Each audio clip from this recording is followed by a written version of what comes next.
Hey, Pardon My Take listeners, you can find every episode on Apple Podcasts and Spotify. Prime members can listen ad-free on Amazon Music. On today's Pardon My Take, we have Week 5 of the NFL. Crazy sports weekend. Crazy NFL Sunday. We'll briefly talk a little college football, although we do that on Wednesday, but it was an insane day in college football. Heavyweight fights, MLB playoffs. There's nothing better than October. It's fucking insane right now. Fastest 2 minutes. Who's back of the week? Football guy of the week. We're brought to you by our friends at Coors Light. Coors Light, if you ever feel like you are always on, if you're running around all the time, well, guess what? You need a moment to chill. You do that with a Coors Light. You crack open a nice cold Coors Light, and the mountains on the bottles and cans even turn blue when your beer is cold and you're ready to chill out. And that way you always know when it's time to chill and maybe take a second.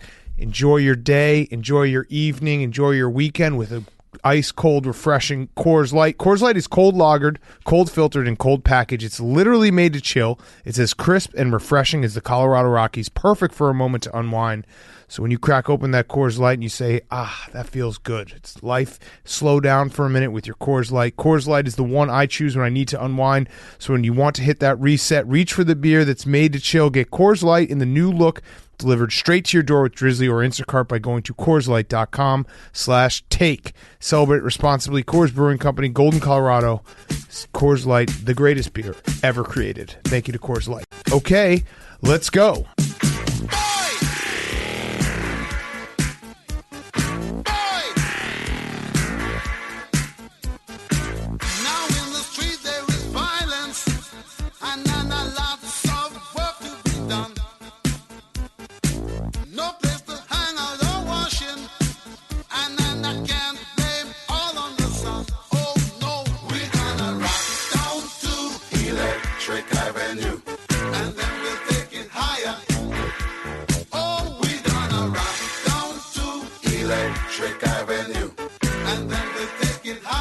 It's Pardon My Take, presented by Barstool Sports. Welcome to Pardon My Take, presented by Coors Light, the greatest beer ever created. Today is Monday, October 11th, Week 5. What? We start in foggy London town where sa la la la la la la la la la Hayden. In a touching tribute to Prince Philip, the Falcons brought their own custom hearse across the pond. Torrey Davis was just wigging out as Kyle Pittstain took all the Arm & Hammer, the Cannibal Boom, and couldn't be stopped as he lined up near the Falcons' right guard. Lusitania is not walking through that door as Zach Woodrow Wilson was reluctant to throw bombs over England. The Falcons ground the Jets 27-20. What? In Minnesota, where Dan Campbell's young team of child soldiers was no match for Greg Joseph Coney, TJ Hock'em Sock'em Robots gave the Lions a puncher's chance, and DeAndre Swift boats had the lead flip-flopping back and forth, but the Vikings got the W. There's no crying in football unless your name is Man Campbell, as the Lions coach did his best sorority girl TikTok impression in the post-game press conference. The Vikings 19, the Lions 17. In Charlotte, Darnold continues to run as Samuel looks like L. Jackson out there, and I think the Panthers can go all the way to the Super Bowl, motherfucker. Get these motherfucking snakes off my motherfucking Jets. TJ Braylon Edwards thankfully didn't need to catch the ball to make an impact play as the game turned on a punt block. In a game that felt like the Eagles would have no satisfaction, Jalen Squirts finished all over Matt Rule's smock, leaving Philadelphia very happy and in need of a cigarette. Eagles 21, Panthers 18. In the battle for Florida, welcome to my house. Brady, take control now. Dolphins can't get a first down. It's gonna be a blowout. Welcome to my house. The Dolphins may need Carol Miles Gaskin to murder this season. Allegedly. Careful, Boom. You don't want to get Ngambada sued. As Brian Flo Exotic should have been more canceled after his second season. The Bucs make animal feed of the Dolphins 45-17. In Pittsburgh, where you knew this would be a dogfight as coaches Mike and Vic stepped into the arena and the highly trained Pitts were foaming at the mouth. Cortland, let's give him something to talk about, scored, but it was too little too late as Jamar Chase Bank Claypool was cash. Damn, Boom, that was smooth, cousin. The Steelers win a big one as Najee Kamala Harris looked at Hayden and said, "We did it, Joe. Steelers 27, Broncos 19. In Cincinnati, where the Bengals found themselves in a bell of danger as Joe Burrow suffered a throat contusion in the first half. Mason Bill Crosby was having a terrible day until he got bailed out by Evan Spacey McPherson, who put a bizarre video online of a celebration after a missed kick. And the Bengals come stumbling, rumbling, tumbling, stumbling, bumbling, tumbling, stumbling, bumbling, stumbling, down like a house of cards as something in the Claire ended what should have been a great series. Packers 25, Bengals 22. In Jacksonville, here's to you, James Robinson. Jesus loves you more than Tim Tebow. Whoa, whoa, whoa. The graduate Trevor Lawrence and his embattled coach Urban Meyer were trying to finger things out as the Jaguars faced another night striking out at the bar. On the other side, Derek Jeter Henry at least has the courtesy to leave a gift basket for the girls he picks up and the defenders he drops. Ryan Farmer's Tannehill has had his arm exposed recently, but the Titans roll as Mike Paul Vrabel passed out game balls in his underwear and bra. Titans 37. Jaguars 19. In Las Vegas, where the Bears ripped the Michelin tires off John Gruden's car, Nathan Peterman made an appearance, making Raiders fans want to Hunter Renfrow up. Khalil Big Mac had some special sauce for his former team as 2 all-beef Patty O'Donnells, and the Bears played field position to win the game. Hey, I just come at you, and this is crazy, so here's my number, so troll me, Nagy. The Bears go to 3-2 with a 20-9 win. Standing on a corner, Jameis Winston down in NOLA, such a fine sight to see. It's the Saints, my word, against the racial slurs that changed their name to the football team. It's a Hail Mary, Jameis looking scary. Taysom seeing stars, Winston seeing clearly. Saints 33, Washington football team 22. And we finish in LA, where David and Goku went Super Saiyan. Boom, how many yards were in this game? It was over 1,000! It was over 1,000! Justin Sherbert was ice cold as he and Mike Sherman Williams painted a masterpiece. Keelan Musk Allen knows you've got to move to Austin Eckler if those California taxes are too high and you want to get good mileage out of your Chargers. Brandon Staley Yelnats dug himself a hole, but he didn't shy away from going for it on 4th down as the Chargers win a shootout. The San Diego Superchargers 47, the Cleveland Browns 42. Okay, week 5, we're brought to you. Fastest 2 minutes was brought to you by our friends at Cross Country Mortgage. Cross Country Mortgage is much like us at Barstool. People first group of people. They're dedicated to the fundamentals of mortgage lending, which results in a fast, convenient, and less stressful home refinancing or financing experience. Rates are at an all-time low. They may never get this low again. Call today for a fast, free rate quote. Our partners will save you a lot of money. Call today, and our friends at Cross Country Mortgage will give you a free home valuation that is free to you just for calling. Just like the all-star athlete, Cross Country Mortgage pushes themselves through the entire lending process. If they get blocks, they figure out ways around to get the ball over the line. So go right now. Go to crosscountrymortgage.com/barstool to learn more about your future home buying experience or refinance your current mortgage. Cross Country Mortgage, LLC, NMLS 3029. All loans subject to underwriting approval. www.nmlsconsumeraccess.org. Okay, week 5 in the books. We got weather delayed. So we're going to recap all the games, but there is one game that's currently going on right now. It is the Chiefs and the Bills.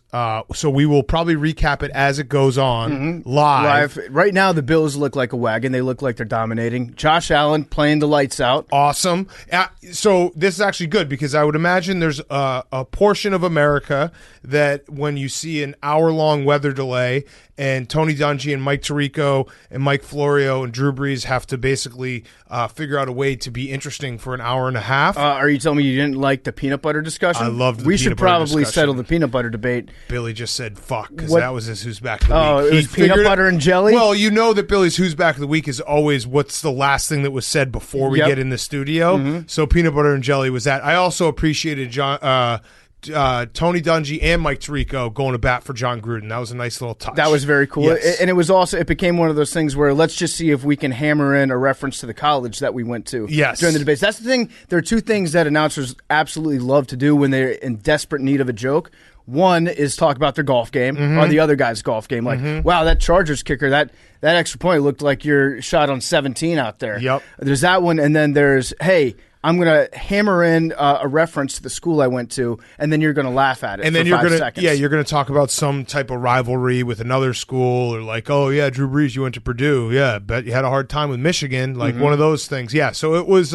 We got the weather delayed, but we will. I do think there is a portion of America that is listening to this podcast right now that once they got to the 45-minute hour mark of sitting there, they're like, I actually have to get up tomorrow morning. I'm going to go to sleep, and I'll just figure out what happened the next day. So for those people, you're watching the game with us. You're going to get it. It's like you're hanging out with the boys. Great. So we'll update as it goes along. Let's get to the other games. Crazy game or weekend of football, sports, everything. Like, I mean, we talk about college football on Wednesday, and we'll do that in depth then. I think we have Booger on. We will talk a little bit about it today, but between Saturday, the start of the Texas OU game to right this second, it felt like there was not a second that didn't have football or a boxing match or something insane happening. It was awesome. It was just sports. It was the weekend of sports. My eyes are hurting right now. Shout out Felix Grays. I need them. Well, it's marathon week, so it was marathon week also for those of you that stayed home and sat on a couch and watched TV. This is what we talk about when we talk with Michael Irvin about whether or not it's more difficult to play football or watch football. Bear Grylls. This has been an intense week of watching football. Like when Bear Grylls lasted us, dude, this actually is it's very, very hard to sit and watch this much football in a given weekend. I love it, but it is very hard. And so baseball playoffs too. Yeah. So You're telling me that I only get 24 hours for my eyes to repair themselves from watching Geno Smith play, and then I have to do a complete hard reset for the Red River. I almost said the S word. The Red River S out. No, that they it's have. not. You can't say it's the rivalry. No, Red River rivalry. They shut down all the gun problems. I know it's Red River rivalry. Yeah, Red River S out. But yeah, starting Sunday, like you said, at noon, and even the hour before that, where you're getting mentally prepped to watch football for 24 hours. Yes. It's been a bear out there. So let's get into it. Josh Allen just threw a bomb. He's so fucking good. I love best Josh quarterback Allen. in the league right now. I love Who him says no? so much. Well, we can get into that because Justin Herbert's playing insane, and Dak Prescott I still think is going to win the MVP just because of sympathy votes. All right, let's get into it though. Packers-Bengals, the perfect game to start the recaps, because if you wanted to sum up the madness that happened the last 2+ days, it was this game. So let's just set the stage. So this was when there's when there's a dog barking in the backyard and you're like, oh no, the aliens are coming. This game was oh no, every kicker's going to miss a kick today, because there was 12 missed extra points and 12 missed field goals on Sunday. And this game had an insane ending where, just to set the stage, it was 22-22, and there was 2 minutes left in the game, and it went, for the next 8 minutes of game time, it went Crosby miss 36-yarder, McPherson missed 57-yarder, Crosby missed 51-yarder, Crosby missed 40-yarder, McPherson missed 49-yarder, and celebrated the miss he had hit it. That was the toughest part of it. So there were 5 missed field goals to win the game in the last 8 minutes of actual game time. There was also a missed extra point by Crosby earlier in the game, which would have won the game retrospectively if you're like, okay, it would have been 23-22. Just terrible day for kickers all around today. It happened all over the league, but this was, you're right, this was the epicenter of it. Everybody else kind of felt the aftershocks, right, where it affected a little bit, but this was the bad kicking game.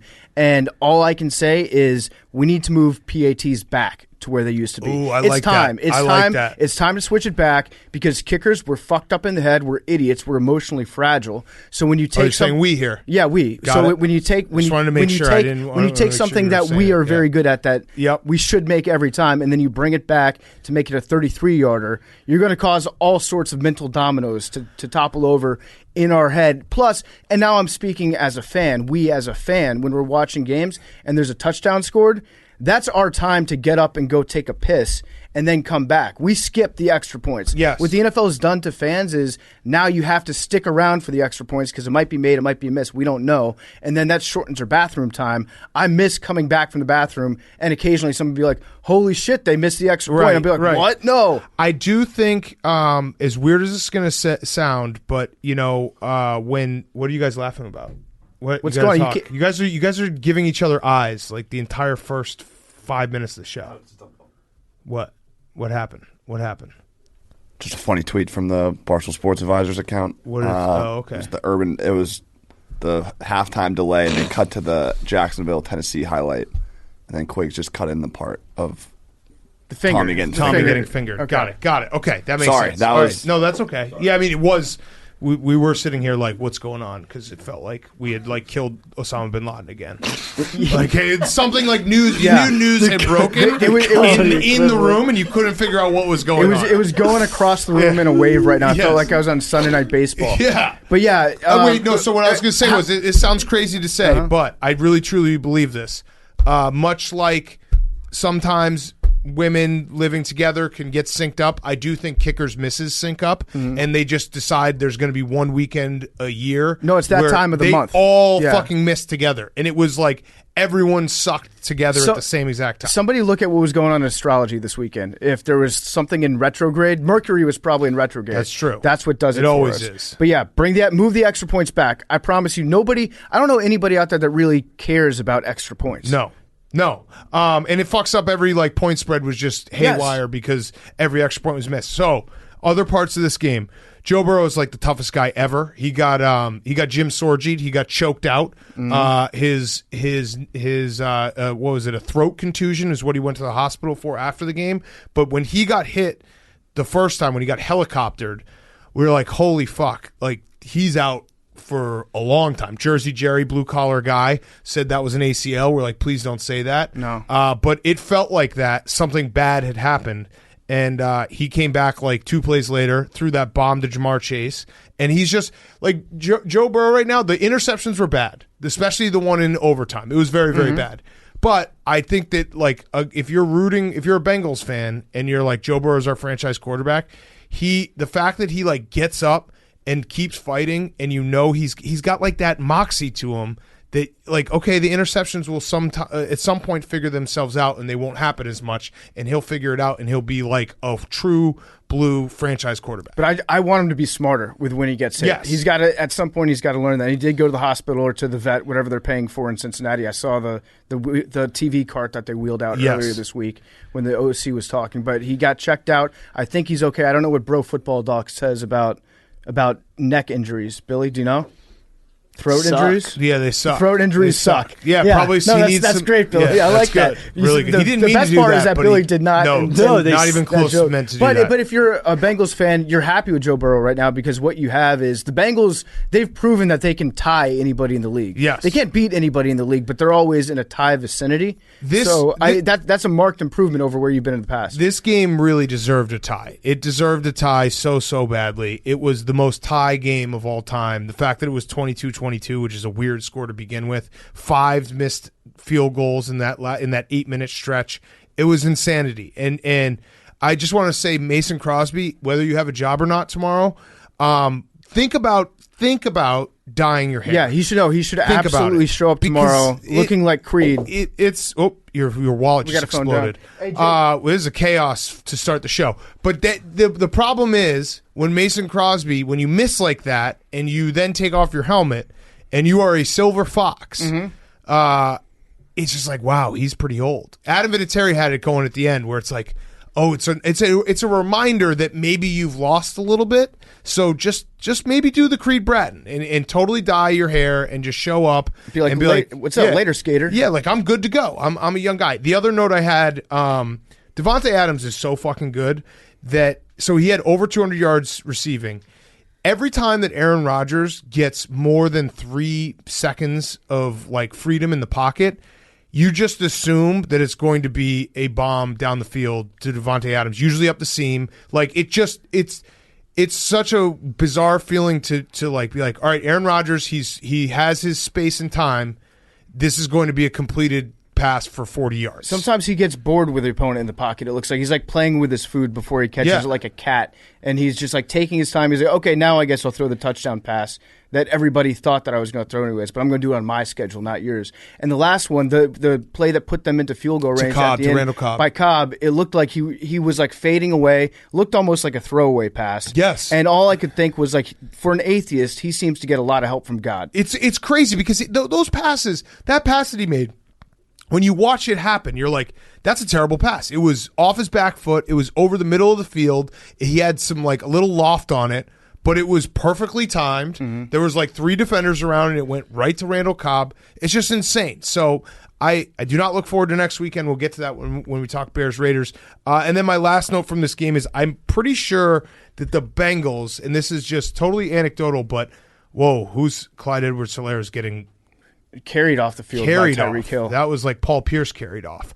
Did he shit himself? That looked like it. So Bengals fans, too much peanut butter. I think they lead the league in dressing up for just random games. Every time they show the Bengals crowd, Hank's rock. This is crazy. Chaotic it's show. Spooky season in the studio right now. It really is. There's a ghost. Hank has a chair, and it doesn't have a wheel. It's missing a wheel. He has the wheel. He refuses to just put the wheel back on, so he's going to spend the entire show half falling over until he just falls into my lap. He's also probably going to fall asleep during the show because he's also on a yawn streak. Yeah. Hey, Jake, so I don't drop my phone anymore, I'm deputizing you. Can you tweet basic shit from my account about this game? Do it. Thank you, Jake. Okay. So, that's huge. Yes. Interception. Bills pick 6. Jordan Poyer.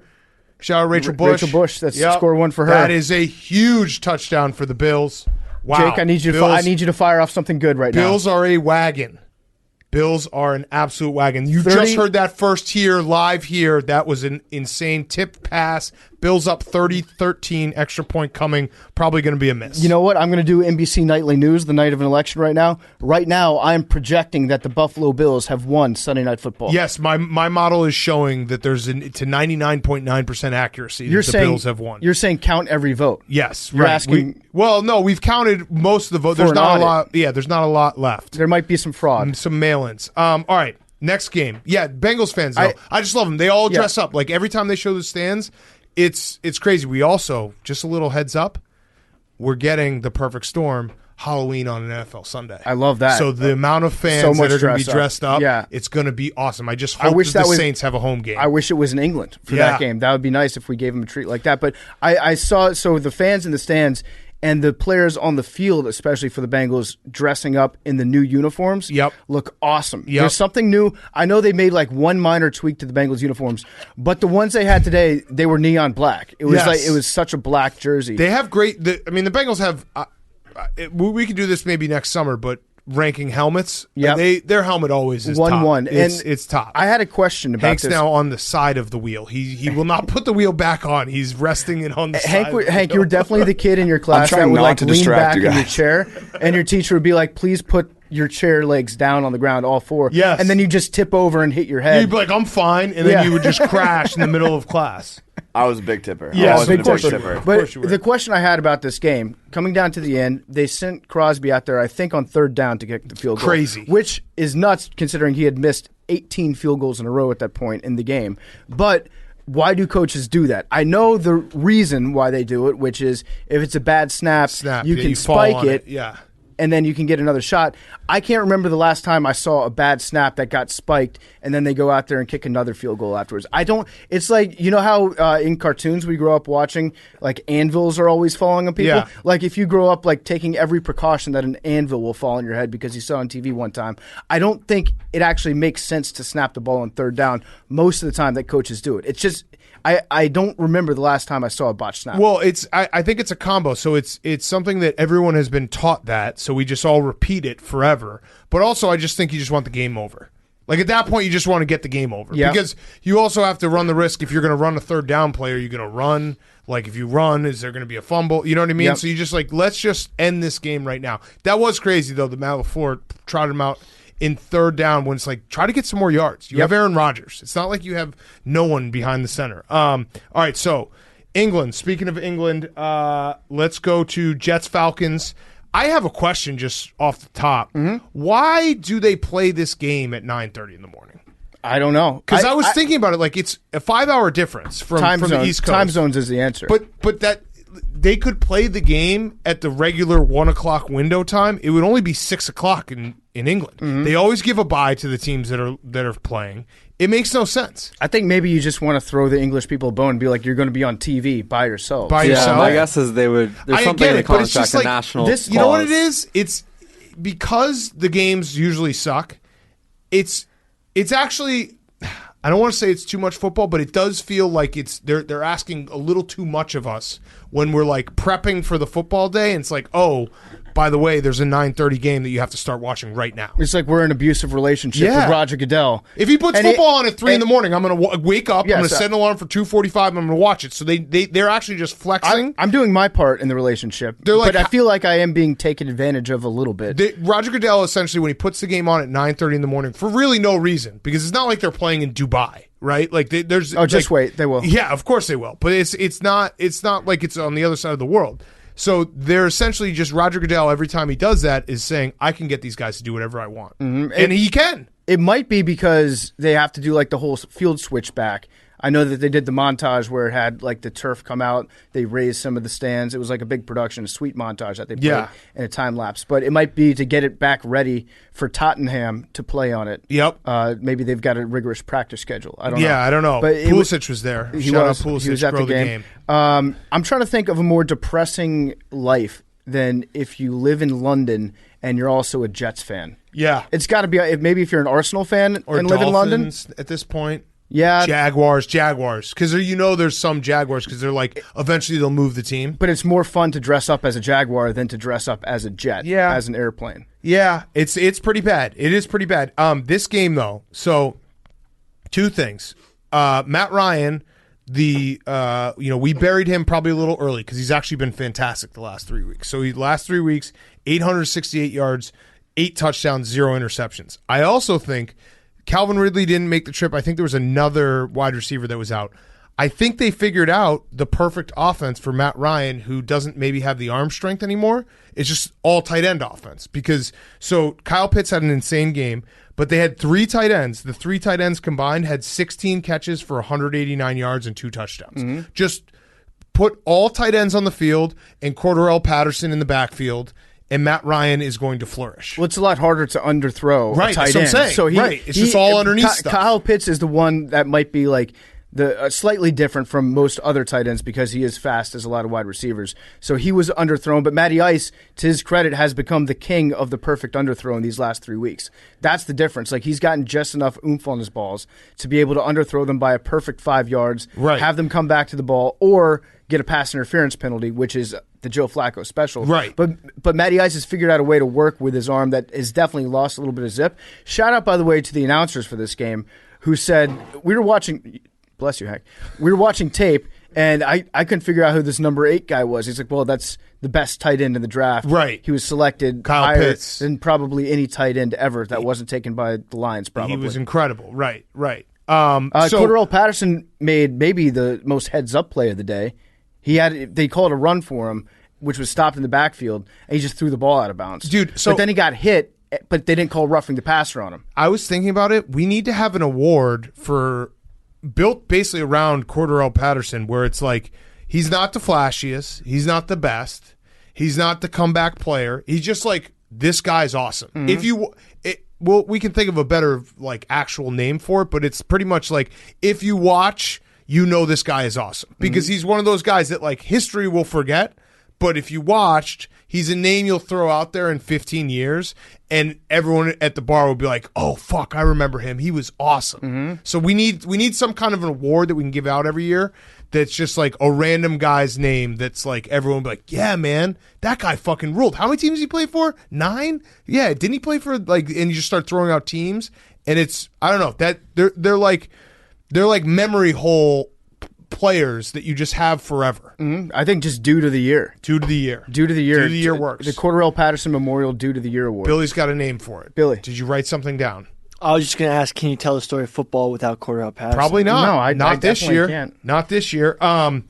All right, let's talk about. I also love how little patience that British fans have for bad punts. Yes, they really know their shit when it comes to. It's kicking like you the guys, ball. you guys only watch guys kick. You remember when they had the Mexico City game like 10 years ago, and it was Arizona Cardinals playing, and Neil Rackers was kicking off. The fans went absolutely ape shit for touchbacks on kickoffs. It's like that guy kicked the ball a long way. That's actually incredible. That's probably why you base your Mount Rushmore pick. It was a great touchback call. Yeah. I was also sorry to interrupt. Yeah. Moment of silence for the Lunder.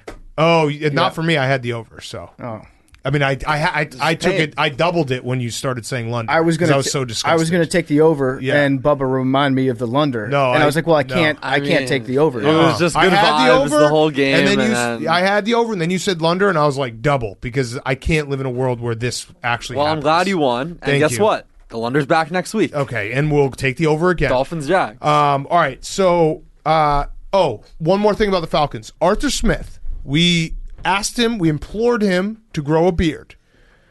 I think he has mutton chops. It's tricky because he's got a facial hair situation where it fades from being brown on the sides to pure gray on the bottom. So he's going to look awesome in about 10 years once he gets the Lovie Smith effect when it's all gray. But right now, it actually almost highlights the fact that he doesn't have a chin. It looks so when I saw him, I was like, this guy looks like he should just stay in London and become like a roadie for a rock band because it looked like he was straight out of the 70s. A roadie for a rock band gets the best drugs, has the best, knows the best women like in every city. That's what he looked. He moves in. He like pushes an amp every day, and he's like, yeah, I'm the guy. He's the guy that you got to go to if you want to get to the Rolling Stones. That's what the look he was rocking. The guy that used to be the roadie back in the day, but he's like a gun for hire right now. Yes. You have like a week-long tour through Birmingham. You call this guy up, he'll take care of all your shit. He knows for you. every back alley. But yeah, the facial hair situation is kind of strange because it does give off the impression of having mutton chops. Yes, it does. So let's talk a little Zach Wilson. Zach Wilson back to being a rookie. Off of his week 4 performance, the Jets' offense was very bad. They were down 17-0 before they had their first down. I also have a next-gen stat for you, Billy, if you would like. When Zach Wilson had more than 4 seconds to throw, he was 1 of 6 for 1 yard. Very bad. Very bad. So what's the deal? Does he jet lag? Does he need it to be chaos? Is he only thrive in chaos? When he's off platform, right? Yeah, was he off? Did he get deplatformed today? Yeah, he when he was deplatformed, he was pretty dangerous. But they slow start. I mean, that's the Jets haven't scored in the first quarter all season, so I didn't really expect them to today, and they got pretty caught. But the defense was great. Well, Zach Wilson. I don't think the defense was great. They were decent. Because Matt Ryan but they had good breaks. I mean, the roughing the passer penalty in the first, the penalty on the first drive really messed up the whole game. What do you think about That was it. That was basically the game. You could have turned it off right then. Yeah. What do you think? Okay, so the defense you think played good enough to win, but they gave up 27 points. But the 27 points, like the thing is, the 27 points doesn't describe how well they were playing because their offense got stopped. Got it. The deep numbers. The deep numbers will tell you they played better than the score. The time of possession. Matt Ryan had 350 yards passing. So conversion. Yeah, the conversion rate. It's complementary football. Zach Wilson's interception. Half. Conversion rate. Metric system to imperial system. Got it. Half. So he is trending upwards still. What about the pound? What about the British pound? It's not like they're stone. Yeah. Okay. That was your Zach Wilson update. All right, next game. Lions-Vikings. Dan Campbell cried, and I loved it. That is as true of a football guy as you can get that he cried about this loss because it was truly heartbreaking for the Lions to lose this game.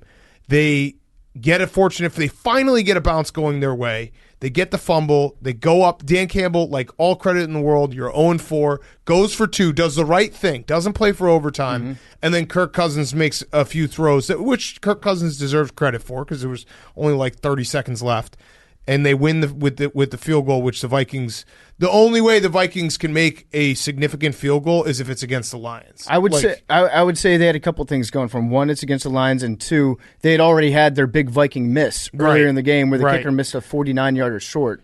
and so they came out and drilled a 54-yarder. Kirk Cousins tried to fight Mike Zimmer, it looked like, on the sideline. Well, out of happiness, they grabbed each other, and I think that Mike Zimmer actually liked the fact that I'll put it this way. Mike Zimmer isn't actually friends with you. He doesn't respect you until you've tried to fight him. Yeah, so finally, I think the relationship went to that next level today. Kirk Cousins grabbed Mike Zimmer. Mike Zimmer was like, it was like surprise, like, holy shit, what is this guy doing? He has emotion, and then kind of grabbed him back. And it was, if you're a Vikings fan, that was actually a moment you're like, oh, I'm going to buy back into this shit. Yeah, they tried to break him up, and then Zimmer started laughing afterwards. Right. And at that point, I was like, I think they just did the Step Brothers thing. Did we just become best friends because you tried to punch me? Another interception for the Bills. Patrick Mahomes threw one in the red zone. Yikes, Hank, Patrick. I don't know what Hank has, but he's not happy about that one. Yikes, Patrick. Yikes, Patrick. Jake, what did you fire off a second ago that you were all happy about?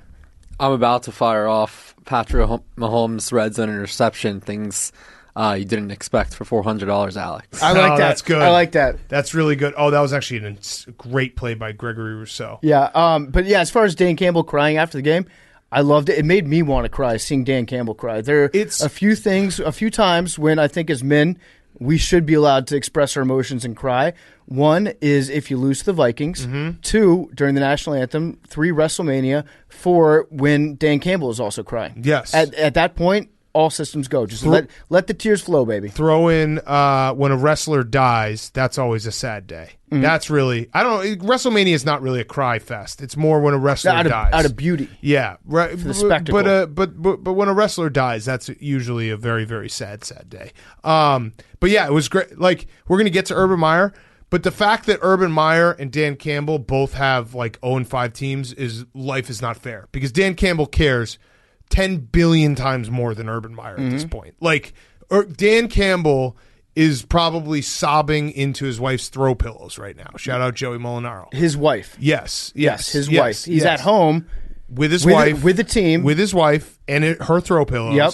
And crying all over, and being like, I can't believe this happened. And I mean, I think the Lions are just going to keep fighting. Like, I think they're just going to keep fighting. They're going to keep being in games. They're going to be scrappy. They're not going to win many games. They might win 2 games. Well, the silver lining is they didn't figure out a new way to lose this game, because they've already lost 19-17 on a field goal before. Yes. So progress. it was I don't know. And then Justin Jefferson is really really awesome. So whenever someone gets mad at us for saying like Kirk Cousins has no help, well, he has Justin Jefferson. Pretty good. He has help. a lot of help. And also Everson Griffin. Yes. He's going to be doing spin moves until he's 45 and getting sacks. Yes. That's one of those timeless ones. All right, next up, Broncos, Steelers. Steelers 27, Broncos 19. I think the Steelers offense might be back. I don't know about that. I think that they're not actually back, but I think they did just enough to reel all Steelers fans back in. Because I said this on Friday. I said this is a line in the sand game. I said I'm taking the Steelers, and this is the Steelers season. If they win this game and they play well, then you can buy yourself another month of being like, maybe because this defense is awesome and maybe Big Ben just like gets good again. But this was the point in the season where they needed to win to have like to basically buy a stay of execution for another month, and they did it today. They showed up, they played well, Big Ben played well, they had deep bombs to Deontay Johnson and Chase Claypool. Their defense played well. The Broncos are not what we thought they were, but I think the Steelers offense at least gets you to buy back in for another month. So I don't think that they're bad, but I don't think Steelers fans right now are like, this is a team that can make the playoffs or do damage in the playoffs.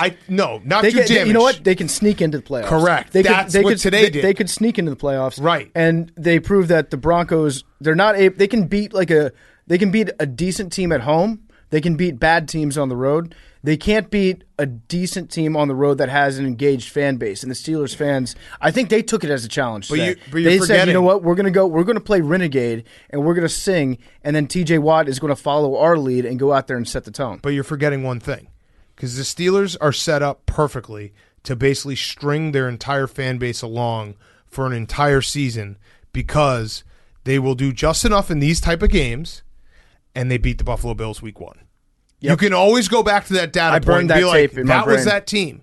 Like, so they it's got to be maddening for Steelers fans because I know, like, I honestly think all Steelers fans are thinking the exact same thing today. They know deep down that this team's not that good. They know that Big Ben is washed. But they also watched on Sunday where they played a complete game against a Broncos team that has a very good defense, that Teddy Bridgewater is back. So they're saying to themselves, maybe. And that's like, it's poison. It's poison as fans. Well, again, we'll get to it when we talk Bears Raiders. It's poison for fans to be able to like convince yourself that. But I think that that's what this game did for the Steelers and Big Ben. And he was nursing like 17 injuries at one point. Yeah, he got hurt. He just kept on like adding things and kept on throwing deep bombs. Yeah, he kept on getting hurt during the game. Different parts were getting banged up out there. I think he acted like he hit his head against like 4 different helmets. And with Ben, it's funny because you can see that he's also watched football earlier in the week, and whatever the injury was that got the biggest splash, Big Ben in his head, he'll be like, oh, I have that too. So he saw Russell Wilson bang his head. What do you know? Like, second drive of the game, Big Ben's like, oh yeah, I think I hit my hand on a helmet too. He's essentially Big Ben is doing like TikTok dances, like repeating the fad just for injuries. He's copying him. Yeah, he sees the new hottest TikTok dance. Before it gets on a Burger King ad, it's like it stops at the last person, like the suburban mom does it in her kitchen with like her kids behind her. That's Big Ben doing the injuries that he sees. Like, ooh, I didn't know you could injure that. Charlie DeRoethlisberger. Yes, that's it. You're right. No, he absolutely does that. Yes. And one thing I didn't know about Big Ben today, when I was doing a little browsing on his Wikipedia page, you know what his middle name is? What? Todd. Oh, that's perfect. Ben Todd. That's why he hates Todd Haley. It's probably why he hates Todd himself. Haley. But can you imagine giving a baby like a middle name Todd for your son? That's great. You're just saying, like, you know what? I can already tell you I might have fucked up on this one. Yeah. Let's not set the bar too high. Yeah, let's put something on this so that they know they might need to send this back. He might be the most successful Todd. Yes. In the world.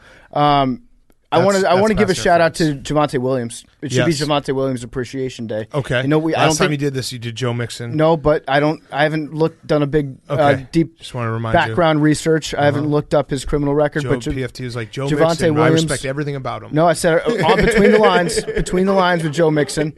But Javonte Williams is a very good running back. Yes. And the story out of Denver so far is like the defense, and then Teddy that was very reporter of you, by the way. The story out of there so far. The story out of Denver. Story out of Denver so far. You hear about that defense. You hear about Teddy Bridgewater. You know what? I'm gonna give you a pass because we had to watch an hour and a half rain delay where Florio probably said the story out of 17 times. Well, I'm telling you, he's also in mid-game basic tweeter mode. Yes, that's true. The story out of Denver. Yeah, story out of Denver. Is like that was Albert Breer. Can we agree to respect Javonte Williams though? That's the point of all this. Let's find out more. Okay. And then we will. Yes. Yeah, I agree too. And Najee Harris was awesome on the other side. So if you're a Steelers fan right now, you can sell yourself on sneaking into the playoffs, especially if you think like this defense is built for cold weather. Correct. If you That's what I'm saying. If you look forward to November and December, you're like, you know what? We're a cold weather team. Pittsburgh is a hard-nosed city. All we're going to do is run the ball and play defense. I mean, jury's still out on you being able to run the ball at more than like 3 yards a clip. No, this is the best their offensive line played in like 2 years. You can start to sell yourself on the fact that like this team, you can just say this team is built. I'm telling you. Here's just a life hack in general. If you have a bad quarterback on your team, you can just say we're built for cold weather. I'm telling you, this Steelers team is so perfectly set up to string every Steelers fan along because it's just everything is set up like it's Big Ben. You're just like, hey, maybe the magic. Well, it's actually very reminiscent of what Giants fans went through a few years ago with Eli when they would win like 2 or 3 games in a row. They'd be like, fuck, like this might be it. Like he might actually find some glory again. Their defense is awesome. Mike Tomlin's a good coach.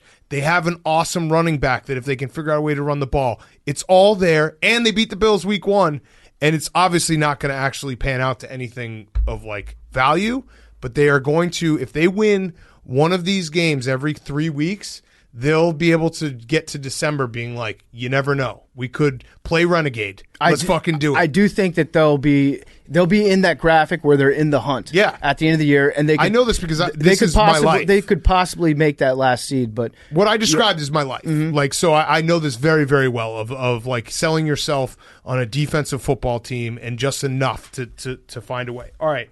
Next up, the Broncos. They might not be good. Is that the story out of Denver? The story out of Denver is the Broncos might not be good because they might not be good. I think the Broncos are going to be in the same spot as the Steelers. But they don't have like the history and the Roethlisberger and like that part of it. So just a reminder, the Broncos beat the Giants week 1, who I think the Giants are better than their record, but they're not good. They beat the Saints. They beat the Jaguars. They beat the Jets. Those are the 3 wins for the Broncos. Then they played the Ravens and the Steelers and kind of got their ass kicked. So that's, you know what? Next week, just a little look ahead. Raiders, Broncos. Can we play Whose Line Is It Anyway real quick? Can we look that up for Where's the game? It's in Denver. That will be a true who actually is real. Like who can go forward from this point and we can keep believing in, who can't. I think 3.5 Denver. I'm going to say 2.5 Denver. Guess whose line is it anyway? Henry. He's on his seat. He's figuring it out. Oh, Billy's beating him to it. Not in the sports book. Oh, okay. It's not there yet. Okay. Well, we'll find it out by the end of the game. We'll you know what? We'll put a waiting to find out if pin in it. John Gruden's going to be coaching the team. Yeah, that's true. We'll put a pin in it. All right. Billy's looking with his befuddled face. Billy has a face that he does. It's like when the garage door opens and your dog tilts its head. Can't when open. He's thinking too hard. You can really figure out. Like it's turning right now. We'll get that line later. All right, Dolphins Bucs. The Dolphins are bad, and guess what? The Dolphins are bad, and they still were actually in this game going into the fourth quarter. It was a 1-score game, but then the wheels fully came off, and I think. The Dolphins are very bad. I think they were down by like 7 at halftime. It was 24-17 going into the fourth quarter. Yeah, so they were down by 7 at halftime, and I think the Dolphins were plus 700 to win the game. Yeah. Which tells you all Everything. that you need to know about the Dolphins. Yes. They're incapable of scoring, which is an issue in the NFL, in today's NFL. PFT, you tell me about this game. The Chiefs just scored, so I want to tweet about the can't lose parlay winning again, plus 400, no big deal, and stunting on all the haters. Okay, this game was Tom Brady's going to clown you game. It was the first time in his career that he threw for 5 touchdowns and over 400 yards, I believe. Maybe it's over 450 yards. It was the first time in his career that 400 yards and 5 touchdowns. He's thrown 6 touchdowns and 380 yards, and he's thrown 4 touchdowns and 400 yards. But never done the first it time. Together. Yeah, it is kind of crazy because he's played a billion games. He also has 4 5-touchdown games past the age of 40. Which is insane. Pretty good. It was also one of those games that just reminds you how much bullshit it is that the Tampa Bay Buccaneers got Antonio Brown to add to their lineup. When they have Mike Evans. Fucker scored twice today. Yeah, scored twice. After Sunday. What he did to us. Guy. They got Antonio Brown, who, when his mind is right, he's probably a top 5 receiver in the league. And then they also have Mike Evans, who is probably also top 10 receiver, maybe top 5 when he's playing at his best. It's bullshit that they got the two of them. They're doing all this without Gronk. So it looks like Tampa Bay is gearing up. They're gearing up for another run. I think they're going to lose a couple more games this season. I think they're going to lose a game to somebody that you don't expect coming, like maybe to the Saints. Maybe I could see them losing to the Panthers. Well, if inside the division. Yeah, I think that it depends on if they get the on or off week for the Saints. Yeah, but if they are set up, they'll lose a couple. But the Bucs have a shitload of weapons, and Gronk's hurt. Like that's the craziest part. And I don't even think Brady looks at Chris Godwin anymore. I don't know if he had a good game or not, but he didn't the other night. It's like Mike Evans, Cameron Brate, Antonio Brown. They have 2 running backs. It's just playoff Lenny, and Tom Brady runs the entire offense. So the question is going to be: Chris Godwin did have 7 catches for 70 yards. Is their secondary going to be healthy? Are they going to get better? Right. And right now, Richard Sherman's playing, who's always going to be one of those guys. Like if you add Richard Sherman to your team in the middle of the season, my brain goes back to the Legion of Boom, and I think this guy's going to have 5 interceptions. Yep. And finally, he got a shutdown corner. Yes. But he's not. He's really good at doing pass interference so frequently that sometimes the refs don't call it because you can't call it every time. That's the Seattle way. The Seattle Seahawks basically built an entire offense under the philosophy they can't call holding and pass interference on every play. Right. He used to do it close to the line of scrimmage. Yes. Now he's doing it further downfield after he already gets beat and just hoping he doesn't get called occasionally for it, it's not a bad strategy, honestly. Like, make the ref self-conscious about throwing a flag and be like, well, I flagged him 3 previous plays. I can't keep doing this. Right. So once they get their secondary back and once they get healthy on defense, they're going to be a beast. They're going to be right in the conversation at the end of the year. But I could definitely see them stumbling a couple times in October. Yes. And now the Dolphins, the only other note I had from this game, Jacoby Brissett, I think, is getting dangerously close. He's trying really hard. He's getting dangerously close to, if he has to play like 5 more games this season, then he might have an expiration on his backup longevity. Because you never, ever, ever, if you're a career backup guy, Chase Daniel is the perfect example, you never want to have to start like 6 or 7 games in a row. Because then people are like, oh, okay, well, we see where the limitations are here. He's trying really hard. And he actually like played well in the first half. He has a hamstring.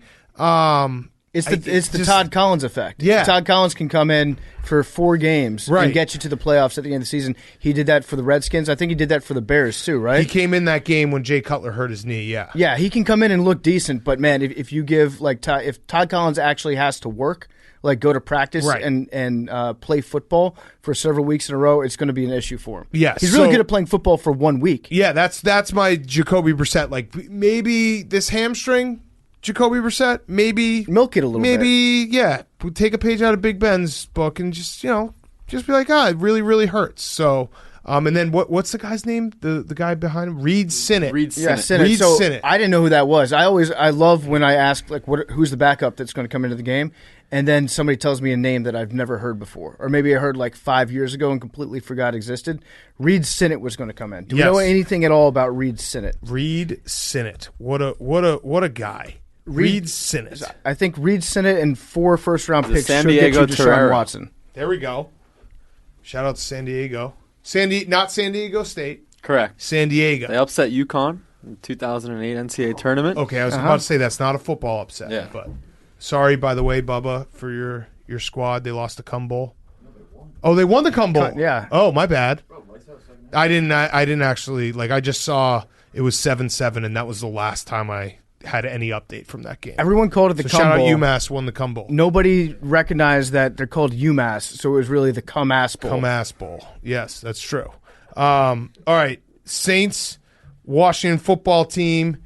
PFT, I'll let you take it away because, oh boy, do you have defensive problems. Okay, so there's a big cosmic joke that's played on us as football fans, and you can definitely relate to this as a Bears fan because every time your team has a good defense, you do the math where you're like, you know what? If we could average 23 points a game, we would win 13 games. Correct. That's how good our defense is. Correct. So all we need to do is worry about getting a decent offense, average 23 points a game, and then guess what? We'll be playoff city. We'll be like the toast of the league at that point. Mm-hmm. Well, here's how reality works, is that every time you get a better offense, your defense gets way, way, way, way, way, way, way, way worse. They never line up. They never, ever line up. And so now we've got like a 33-point offense. Yep. I think we're averaging like 29, 30, something like that. Before today, I think we're averaging 33. Yep. And now we can't stop anyone. So Del Rio keeps flirting with the fact like maybe I should blitz people. He got a little crazy with it, got a little wild with some of his play calls, and rushed 5 guys today. So we're building up to actually dialing up some blitzes and getting to the quarterback. But it's not great when your team stinks and you lose because your defense is bad, and the worst story of the week isn't even about the game, but it's that the DEA raided your team facility. Yes, and unrelated. Your to two trainers have been suspended. Yeah, unrelated to football. They say it's unrelated. Yeah, no, I believe them. I would believe it too because if you're selling steroids, you're probably selling the worst steroids. Yes. I would much prefer to have a team doctor that had access to good steroids. Well, maybe that's why, because they knew the heat was coming, so they stopped selling the steroids this year. Last year was steroids. They were all placebo now. Yes. Yeah. The full Jameis Winston experience in this game. It was awesome to watch. So we had So Josh Allen just threw a pick. And that was an the arm Chiefs punt. That was a 60-yard punt. Same back thing. in this game Flag, a little bit. 31-20. All right, so Jameis Winston. He starts the game. Interception. Oh, roughing the passer, so never mind. Jameis Winston. What do you have, Hank? You have Chiefs? Yeah, Hank found out I took Bills money line, and he couldn't bet the Chiefs fast enough. He's the Grinch. He is the Grinch. He broke his thumbs. Yes, opening up the Barstool Sportsbook and betting. All right, so Jameis Winston, the first drive, interception to a linebacker. The second drive, 72-yard touchdown punt or pass. The third drive, fumble, a hilarious Jameis fumble. Yep. Then the fourth drive, 75-yard touchdown drive. Punt, 49-yard Hail Mary. Those are his 7 drives in the first half. The full. So just counting at home, he had 2 touchdown passes, 2 turnovers, and also had a 75-yard touchdown drive. The full Jameis Winston experience in the first half. And it's tough to game plan for Jameis because he's crazy. Yeah. He's an insane man when he plays quarterback. He's a total spaz. So on that Hail Mary, our defense was like, yeah, we expected that he was going to try to throw somewhere between a 10 and a 20-yard out, get into field goal range, end up the half that way. And Jameis said, no, fuck it, everyone go deep. Yes. I'm going to airmail it. Perfect Hail Mary. Because that's what Jameis does, right. Is he airmails balls. Right. And, yeah, got an easy touchdown on the Hail Mary out of it. At that point, when you give up a score like that in the last second of the first half, you know you're going to lose the game. It's so demoralizing. You're not going to – there's no coming back from that. That game was over at halftime. I'll throw it out there.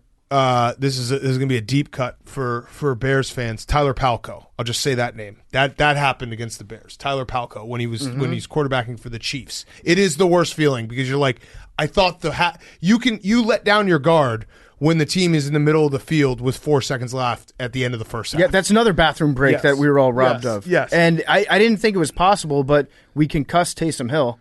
Yeah, I mean, especially John Bostic being out, you don't see being able to hit a guy like Taysom Hill because he gets stronger the more concussed he gets usually. Yes. But he got hit in just the wrong spot. I really, really, really, if Sean Payton has any sense of humor, we get to see the Taysom Hill package run by Trevor Siemian. Because they showed him, Taysom Hill went out, and they showed Trevor Siemian on the sideline, and I think in his head he was like, is Sean Payton going to ask me to fucking just start barreling over linebackers? I would love that. You could see it in his eyes. He was like, uh-oh. And I really want Sean Payton to do that because it'd be very, very funny. I mean, Sean Payton, you know what you have to do, right? If Taysom Hill is going to be out for an extended period of time, you got to sign Tebow. Yeah, Tebow was born to be a backup Taysom Hill. Tebow could do in every sense of the word. Yes. I have a question for you, PFT, and I know that when we watch football on Sundays, a lot of things get said in the heat of the game. Yep. And I don't think that anyone should be held accountable for things they say between the white lines, between the 1 o'clock kickoff and Sunday Night Football. Like, a lot of shit gets said. Feelings, we'll yell at each other, we'll scream at each other. Bets go wrong, yelling back and forth. But afterwards, we always walk away friends. We're not holding it back. Mm-hmm. But you did say something during the Washington Football Team New Orleans Saints game that I have to just ask if you want to take it back. You said, I think Taylor Heineke might be the guy. Mm-hmm. I stand by it. Okay. I stand by it. I don't regret that. That was a big preamble for something that I wholeheartedly believe in. He was 20 for 41, 0 touchdowns, 2 interceptions today. Listen, you were like, I think we have to make him the guy. You're talking about the micro. I'm talking about the macro. You should listen to your boy A-Rod. Maybe he'll teach you something about how to fully evaluate a season's worth of play out of a player. Taylor Heineke has shown me enough where I think that he's the guy in the sense of we don't need to go out and get a new quarterback. We should roll the dice with Taylor Heineke for the next 2 years. Okay. Because he's young, he's cheap, you can build around him a little bit. Okay. He's good enough to be an above-average quarterback in the NFL. It was just you know how great it would be to have an above-average quarterback? Yeah. For me, an above-average quarterback is for a normal franchise like having a Hall of Famer. Is he above average? I think you got to take the highs with the low nickies. Okay. There. Oof. Yikes. What are you going to say, Hank? Hank is living and dying with everything. Did a what? He did a what? He did? Oh, there we go, Jake. Love it. It was just an interesting game to say that because he did not play well at all today. And you were like, I think he might be the guy. He's good enough. Taylor Heineke is good enough to make me happy. He's not. I've learned how to settle. I'm very good at figuring out how to settle. I agree with that. Have you seen the shirt that has the list of the Washington football team's quarterbacks? Not nearly as bad and as lengthy as the Washington football team the last 20 years. Actually, the Bears are pretty much right up there. I would put our list up to your list. It's pretty much like neck and neck. The Browns. Billy, how good are you at Photoshop, Billy? Good on Snapchat. All right, so what you should do... Good on Snapchat. That's not Photoshop. Yeah. You just can go in and edit. You can edit stuff on Snapchat. You just go to your Instagram stories and add text. Exactly. Right. Okay. Can somebody who's good at Snapchat or who's good at Photoshop make a list of all the football team's quarterbacks since the year 2000, and then all the Bears quarterbacks? We'll put a poll up. Yeah, Which would you rather have? No, it's not like. Well, I mean, I think because Cutler cut out like he played enough years where it cut out like the year to year. But I've never had a good quarterback, so But I'm just saying, I don't think Taylor Heineke's the guy. I think he's good enough to be our guy. Okay. He's our guy. You're right. There's a difference. Because even in this conversation, you went from above average to I think he might be okay. To me, that's well above average. Right. I think we need to make a distinction between the guy and our guy. You said the guy. That's why I was like, I literally made a mental note because I was like, he's not playing well and he's going to be the guy. Taylor Heineke, that guy, pal. Taylor Heineke is our guy. Do you think if Ryan Fitzpatrick comes back, Taylor Heineke stays the starter? Yeah, I do. I don't know. Because with Taylor Heineke, it's like a watered-down version of Fitzpatrick where the highs aren't quite as high, the lows aren't quite as low as you get with Fitzpatrick. Right. So he's younger. He could be a future guy. Listen, I will support you in your support of Taylor Heineke. I just wanted to double check. Like, I knew that it happened in the heat of the moment, so I wanted to come out of like the fog of war, so to speak, and be like, hey, do you still feel this way? And if you do, I am going to support you in supporting Taylor Heineke as your guy. Thank you. But here's a stat for you. We're averaging I like him. We're He's averaging fun. like 30 points a game. If we can just get our defense to play well and step it up and average, if we only average like 20 points against per game, then guess what? The football team's winning probably like 80% of the games that they play in. So I like Taylor Heineke. I'm doing the reverse to myself that I did last year when I was like, if we just have an offense that could score. Yeah, no, he is a watered down Ryan Fitzpatrick. I don't know if Ryan Fitzpatrick has ever been the guy, but he's like, I think Taylor Heineke, if everything else is perfect, he can certainly have fun. He's a guy that is fun to watch and fun to root for. Correct. And that's all I really need. That's a fair thing. I'm not unrealistic. I'm not expecting Taylor Heineke to win an MVP or even make a Pro Bowl without like four guys dropping out ahead of him. But I do think he's fun to watch. Yeah. And he's not bad. He's good. He's been a pleasant surprise. Yeah. So remember, I think he's the only quarterback that covered in the playoffs last year against the Tampa Bay Buccaneers. That's true. I just wanted to double check because there was lust in your voice, and I was like, "Oh no!" You know what else I like about him? I was like, "If BFT was the GM, it would be like $150 million contract." For the dumbest reasons ever. I absolutely love how he's like a heat-seeking missile for the pylon. Yep. He loves nothing more than to just reach out, dive like 5 yards out, and touch the end of the ball to the pylon and knock it over. And the Falcons game was awesome. Like the way the throws he was making and the craziness. Like he is very, very fun to watch. All right, Eagles Panthers. This is the game that Red Zone forgot. We actually said during like the chaos of NFL Sunday, hey, are the Eagles and Panthers playing a game? Because we only saw the safety that was kicked out of bounds, and then the Eagles, who I think lead the league now in touchdowns that get called back. Those are like the two big plays we saw in the Red Zone. I don't understand how the Eagles won. I kind of understand it, like going back through it. Sam Darnold, we might have been a little too premature on the Sam Darnold is like it was the Jets. It wasn't Sam Darnold because he was really bad. Yeah. And that was a game. If you're winning, so they were winning 15, the Panthers were winning 15-6, middle of third quarter. Sam Darnold has the ball in the middle of the field.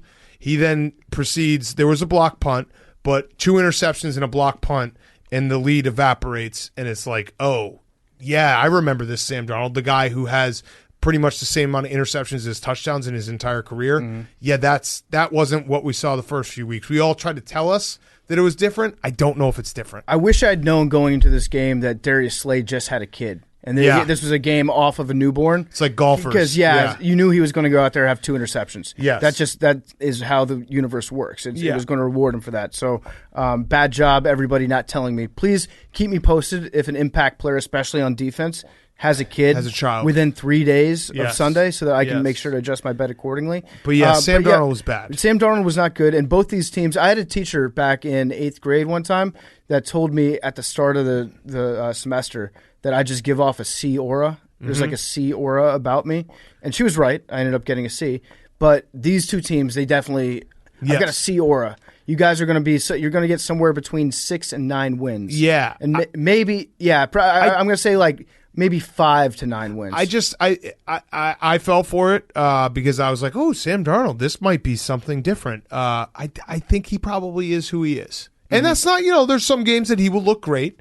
And there's some games that he will look like this where it's like, oh, he was bad. And that's a game when you're up 15-6 in the middle of the field halfway through the third quarter at home, you should win that game. And they didn't. And the Eagles, I don't really even understand what the Eagles are at this point. Two teams that I don't really get what they are. So it was kind of fitting that they played a weird game that you're like, wait, what happened? Oh shit, the Eagles are winning. The Eagles won that game? Yeah, you can tell also when a coach doesn't totally trust his quarterback, and that's what Sirianni and Jalen Hurts are involved in right now. Like a parent-son relationship where it's like you're still checking under the mattress. Yeah. You're asking who's going to be at the party. Yep. You're looking through their phone when they're out of the room. You don't get the feeling that Nick Sirianni is like he hasn't given the keys to Jalen Hurts yet. Yes. He's still like very much on a learner's tournament. You know what Jalen Hurts is for the Eagles? He's not Mr. Right. He's Mr. Right now. Yep. That's exactly what he is. So, like, Eagles fans will be like, yeah, well, there's some times where he does things. Like, he had a couple touchdown runs and, a couple passes. But deep down, it's just like, he's who you have right now, and you're going to throw your support behind him, and that's it. He's a rebound. Yeah. He's a rebound from Carson Wentz, Nick Foles, from that Right, era. because they're doing a reset on it. Because he, like, cares a lot. Yeah. And that, like, I don't know, he does not strike me as an ego guy. He actually is the opposite if you've read anything about him at Alabama and Oklahoma, which is a nice, like, refreshing cleanse from Carson Wentz era. You're saying he's kind of a simp, though. I'm reading between. He's like almost too nice of a guy. No, I just think Carson Wentz is, like, a disaster in the locker room. That's true. This is based off of, I don't know, a couple athletic, articles that I read. No, and that's pretty much it. And also at Howie Roseman probably wrote them. What Nick Saban has said about like the best backup quarterback I've ever had. Yes. So Jalen Hurts he'd be an awesome backup to have. Yes. Probably like the best backup in the league. You want him as your backup. On the other side, Sam Darnold would be a shitty backup. Correct. Because Sam Darnold, he would rather throw an interception than take a sack. Yes. And all you want out of your backup quarterback is like be a team guy, and then don't be afraid to just stand there like an idiot and get sacked occasionally. Well, it's just it's telling on. As sports fans, we always want to kind of see the best in guys. And Sam Darnold, his entire career at USC was like he was good and great at moments, but he also was always turnover prone. Yep. He went to the Jets, turnover prone. He has 2 good games with the Panthers, and we're like, he's fixed. No, he's probably turnover prone. We fixed him. Yeah. You'll never fix a guy. No, he's he's turnover prone. Like Yep. he throws interceptions. All right, let's go. Let's do a quick ad, and then we will get to Titans Jaguars. PFT, you got a word from our friends at Simply Safe? Yeah, I love Simply Safe. Right now, by the way, it's Buffalo 38, Kansas City 20. It's 12:20 in the morning. Yep. So Simply Safe, you guys know that we love Simply Safe. Why do we love it? Why is it especially important right now? Well, it's because if you're anything like us, you've had a package stolen from outside your house. Mm-hmm. It's the worst. It is such a downer when you've been expecting something in the mail for a long time, finally gets there, and somebody takes off with it before you even get a chance to bring it inside your house. So if you're like us, I think 43% of people in America have had a package stolen by porch pirates in 2020. So Simply Safe has a brand new special deal going on right now. They're a favorite home security company, and they're trying to do something about it. They just launched a new wireless outdoor security camera. Simply Safe, the system that U.S. News and World Report names Best Home Security System of 2021, got even better. It's a brand new outdoor security camera that's engineered with all the advanced tech and security features that you want and need to help keep you and your family safe. It's got an ultra-wide 140-degree field of view. You can keep watch on your entire yard. It has a 1080p HD resolution with an 8x zoom. That means you can zoom in and clearly see things like faces and license plates to capture critical evidence. The camera has it all. It integrates with your Simply Safe home security system, extending its protection to the outside. Together, it means every door, window, and room are protected. Now your property will be too. To learn more about the exciting new Simply Safe wireless outdoor security camera, go to simplysafe.com/PMT, simplysafe.com/PMT, and Simply Safe is offering 20% off your entire new system and your first month of monitoring service for free. All you got to do is enroll at interactive monitoring at simplysafe.com/PMT. I'm just going to say right now, Hank is having his most emotional, pardon my take, ever. While you're doing that ad, he took a selfie giving the finger. Hank, that's like inappropriate. Emo teen. Hank, what did the people at Simply Safe say about that? What were you doing? Who were you giving a finger to? Billy. Oh, why? Billy's chirping me across the table. On Twitter? Yeah. What is he saying? I thought the roughing the passer penalty was kind of warranted. Oh. Billy's Billy's softball. He picked Josh Allen up and drove him into the ground. Yeah. I can see where the flag Billy was puss thrown. ball. No, it's Lib of the Year. At it Libby. again. All right, let's Why talk. don't you give these guys flags, Billy? What did you have the Chiefs at anyway? They were never going to. I might have doubled down like 3 or 4. Or 5. Oh, Double got dip. it. Okay. He double Pretty much every time the If you Bills have a scored. gambling problem, 1-800-GAMBLER. Yes. All right. Titans, Jaguars. Urban Meyer. So, they scored. So, the game started. The Jaguars gave up a scoop and score. They then marched down the field and scored. And you could see it on Urban Meyer's face. He's like, I think they accepted my apology. This team has not quit on me. Mm-hmm. And then they got their ass kicked. And I don't know what's going on. I think Urban Meyer is probably going to be done soon. Did you see the challenge flag that it took him 3 minutes real time to figure out if he wanted to throw a challenge flag or not? He also, the post-game press conference. Did you see any of this? I saw one thing that he said. So he and Trevor Lawrence could not be on different. They're completely separate. They're a couple now that is sleeping in different rooms. They don't talk. They just pass in the middle of the night. The quote that came out of the press conference, there was 2 things to note. Urban Meyer said, we're desperate for a win. We're desperate for the way they go to work each day, each week. We're desperate for a win. Then Trevor Lawrence, when asked about the team, you can't get desperate. You've just got to keep going to work. We're going to win some games. What's going on here? Then, so that was weird. I think Urban Meyer is saying, I'm personally desperate. Yes. My entire life sucks right now. I'd be willing to do anything to have it be one win, marginally better than Yes. it is. And Trevor Lawrence is like, you know what? It's a process. Yeah. Trevor Lawrence actually has a great attitude about it. And he played well. He played better. The fact that Trevor Lawrence has not burned this relationship to the ground yet Right. actually tells me a lot about Trevor Lawrence. I think I'm willing to temporarily take the bust label off of him. Yes. Because you know what? He's handled going 0-5 like a winner. And a coach that threw him under the bus. Yep. And a coach that is egomaniac and has lost control of his team 5 weeks into the season. They also had. I hope it just gets worse. By the way. Oh yeah. For the record, Oh, yeah. I want Urban Meyer to get caught in a brothel. I want him to be have a mattress filled with cocaine in his house. And then, much like Bobby Petrino, do a press conference from the basement in USC, being like, "I've always wanted to be a Trojan with a neck brace on." Yeah, I've always wanted to be here. This is my dream job. Yep. There was also this. So the Titans were up 30. So they pretty much controlled the whole game. But there was a moment that the Jaguars almost got back in. It was 31-19. The Jaguars had 4th and goal from the 1. James Robinson is ripping off the Titans defense is not good. James Robinson is ripping off 8 yards a carry. They take out James Robinson. They put in Carlos Hyde. They run Carlos Hyde. They don't run a QB sneak. It's 4th and inches. From the goal line. They don't run They run Carlos Hyde. They don't run a QB sneak. They don't run James Robinson. Asked afterwards, Urban Meyer said that Trevor Lawrence is not comfortable running QB sneaks because he's never done it in a game. Trevor Lawrence is like, I'm comfortable with it. Yeah, I've never done it, but we've practiced it. I'm good to go. Mm-hmm. This is just this is now after a Jaguars game. The first thing I do is just go watch the press conference. It's so much fun. I actually think that Urban Meyer is addicted to lying. Yeah. I think he loves to lie. I think even when he doesn't have a reason to be lying about something, he opens his mouth and the first words that come out are not the truth. Yes. That's just how he operates. His reality is different from what you and I see.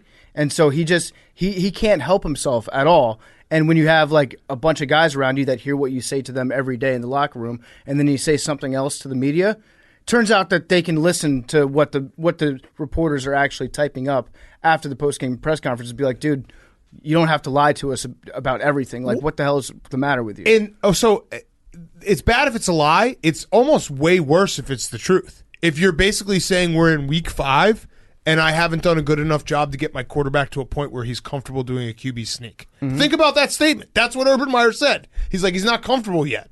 It's crazy. It's fucking crazy. So they also asked him about Hyde coming into the game and Robinson, who, by the way, we should respect Robinson. Roll birds. Unless No. Unless Illinois Robinson State, has hit a pregnant woman. Nope. But, yeah, we should respect more. He came out of the game.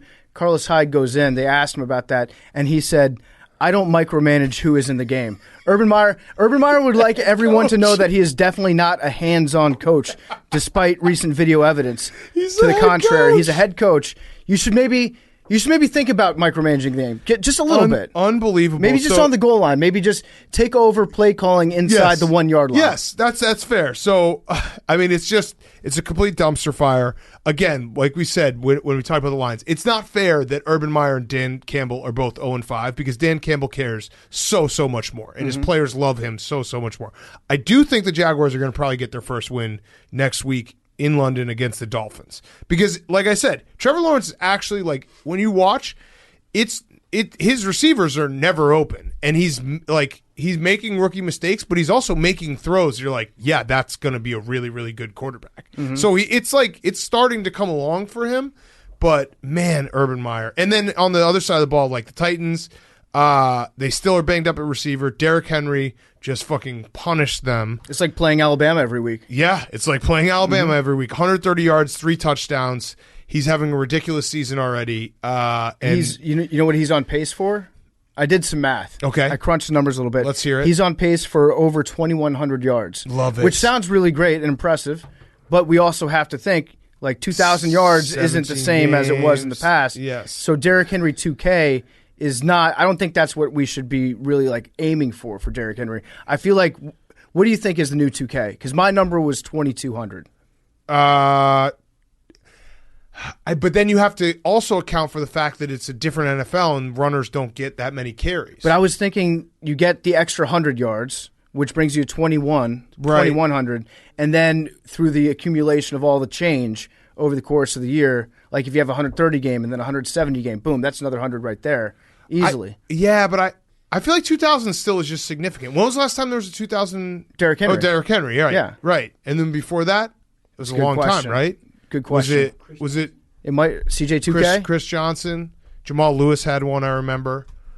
But yeah, maybe 2,100? Do you want to do 21? Yeah, we'll split the difference. 2,100. 2,100. I think that's fair. But again, you do have to ask, are they feeding Tractor Cito too early? AP 2012, his MVP year. Yes. Yeah, but are you feeding Derrick Henry too much too soon? Because it's not Tractor Cito season yet. Right. I agree. Leave some in the tank. Yes. Okay. I can't wait to seriously, like, if you're not watching every Urban Meyer press conference and reading every beat reporter's report from Jacksonville, you're not enjoying this experience the way you should be. Because it is truly, like, I went on a fucking Jaguars blog tonight. You got to bask in the heat of that dumpster fire. Do you know how low that is? I went on a Jaguars blog because I just wanted to see what the vibe was. And it was bad, and it was awesome. So they've lost 20 games in a row now, which sounds so bad. Many. It sounds bad to say it out loud. But the silver lining is I think you're closer to the end of the Urban Meyer era than you were to the start of it. Yes. So you've got that to look forward to. They might even fire him after a win in London, which would be great. Yeah, not let him get on the Just plane. not. Well, he's probably not. He's probably got some events that he's going to be attending. That's true. Yeah, it is the bye week. Yep. Yeah, so he's got for sure a few Urban things. Meyer, so many times in a game, he just puts his hands on his knees and stares straight down. The migraines. And I think what he's actually hoping that he just dies. Yeah. Where he is. In place. He's just like, if I focus Lord, hard. take me. Yeah, if I focus hard enough on dying,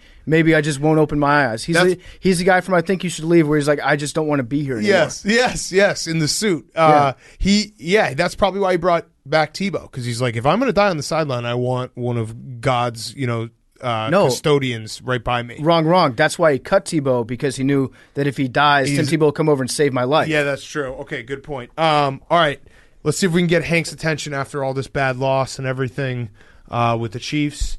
It's been a wild roller coaster for you of this show. It has been. I'm sorry for the distractions. That's okay. I really am. That's okay. I think it adds to the experience. I think it's very fun. We're very authentic here. It's kept you from yawning, at least, so that's nice. No, I actually enjoy it. I always think it's very funny when we're just ourselves.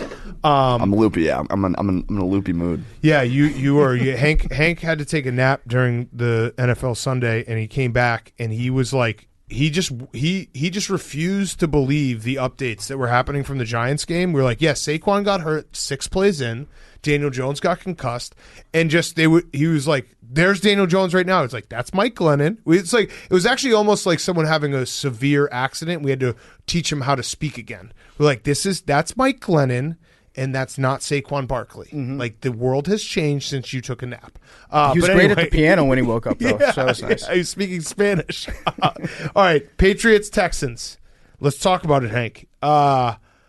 You were very, very close to having to admit that the Patriots might not be good. Yeah. Very close. Very, very. 22-9, and the Texans decided to do one of the dumbest fake punts that was a real punt, that their punter took a short snap and then kicked it off the back of the helmet of their offensive lineman.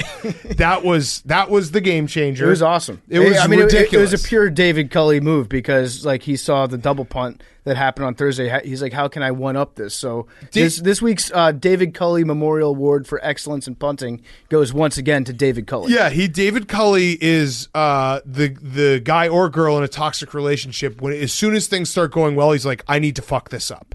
I can't have this be good. I can't have us be happy and just like chill on the couch and watch Netflix. I have to go fuck some strange and hope that messes everything up. By the way, I swear to God that all of Part of My Take is not in supremely toxic relationships. I know that we're doing a lot of talking about that. No, I learned that from rom-coms. Yeah, exactly. I actually watched Ricky Bobby the other night. You ever seen a Matthew McConaughey movie? Yeah, like, Ricky come on, Bobby. this is basic stuff. The guys. dad and Ricky Bobby when they were at the Applebee's, and he's like, I can't do this, and gets kicked out. Things are going too good. Yeah, David Culley's like, things are going too well. We're about to beat the Patriots. I'm gonna punt. I'm gonna have my punter punt one off the back of the center's head. I also loved his giant white collar that he was wearing. It was the Jason Kidd casual look that he had, like fully zipped up to like his throat.